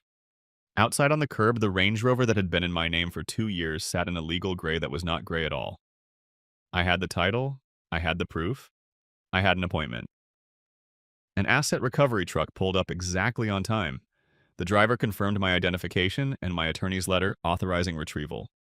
No scene, no shouting. He loaded the car onto the flatbed and drove away. Phones recorded as phones do. Symbols teach faster than speeches. Inside, the fiancé's parents asked for a private word. I heard the words prenuptial agreement and reconsider. I did not linger. I sat with my 6-year-old niece and helped her build a tower of cocktail napkins. The innocent deserves quiet in a loud story. That night, my phone filled with calls and texts. I set it to do not disturb and placed it face down while a time-lapse captured the notifications stacking up like snowfall. One cousin used the word extortion in a message and received a cease and desist from my attorney an hour later. Family logistics went silent, then erupted, then died down again. I ate pasta on the floor and watched a subtitled movie so I would not jump at every ping. The next week, I met the detective. I delivered the evidence binder with a clean table of contents. The handwriting expert issued a preliminary opinion consistent with what any reasonable person could see. We discussed options. I did not press criminal charges then. The goal was not to hurt. The goal was to end the pattern, repair the record, and make the truth public in a way that held. I also posted a short note on LinkedIn. No names, no venues, a cropped photo of a blank signature line, a paragraph about consent boundaries and the importance of written agreements even with family. Colleagues responded quietly and with empathy. My HR liaison sent a message. Proud of how you handled that. No gossip reached my desk, only respect. By the end of 5 weeks, the visible outcomes matched the opening lines of this story. Tiffany's Belgrave date was gone. Her wedding shifted to City Hall. The Range Rover had been lawfully recovered from the curb outside the Brooklyn loft because the title was in my name. The florist deposit sat in dispute under the 30-day clause. The family chorus that once sang Selfish began to practice a new song in smaller rooms. Boundaries have a way of changing the key. No reconciliations, no backroom bargains. I stayed polite and unavailable. All communication through counsel. If you have been the person who always says, yes, I need you to hear this. Saying no is not cruel, it is accurate. A month after the contract arrived, I moved to a quiet suburb outside Boston for a role I had negotiated before any of this began. Bigger scope, larger team, clean slate. Sunlight hits my kitchen in the morning. There's a small garden out back where a rabbit visits the fence line. Callie helped me hang curtains. Evan pretended to be bad at assembling a bookshelf to make me laugh. Peace looks like simple things done on purpose. 6 months later, I was promoted to senior vice president. Not because I caused drama, but because I carried discipline. People respect leaders who document, communicate, and do not flinch. The work rewarded the posture the crisis required. Tiffany and her fiancé signed at City Hall. I did not attend. I sent a card that said clearly and kindly, I wish you love and clarity. My parents send holiday photos. I reply with a sentence and a picture of the garden. We are civil and distant. My niece sends drawings of rainbows. I frame them. That is the relationship I invest in. The innocent does not need to pay for what the adults did not learn. If you asked me what I would change, I would not rewrite the ending. I would change how long it took me to believe my own data. Years of small rescues trained everyone for a giant assumption. The fix was not louder love. The fix was documented boundaries, a calm voice, and systems that work whether anyone approves or not. Have you ever had to choose peace over approval? Have you ever ended a role you were never meant to play? Tell me where you are watching from and what line you finally drew. Your map of brave decisions will help someone else find their way. If you want more true stories where boundaries and justice win without a scream, subscribe. I will keep telling them the same way I live them. Calm, clear,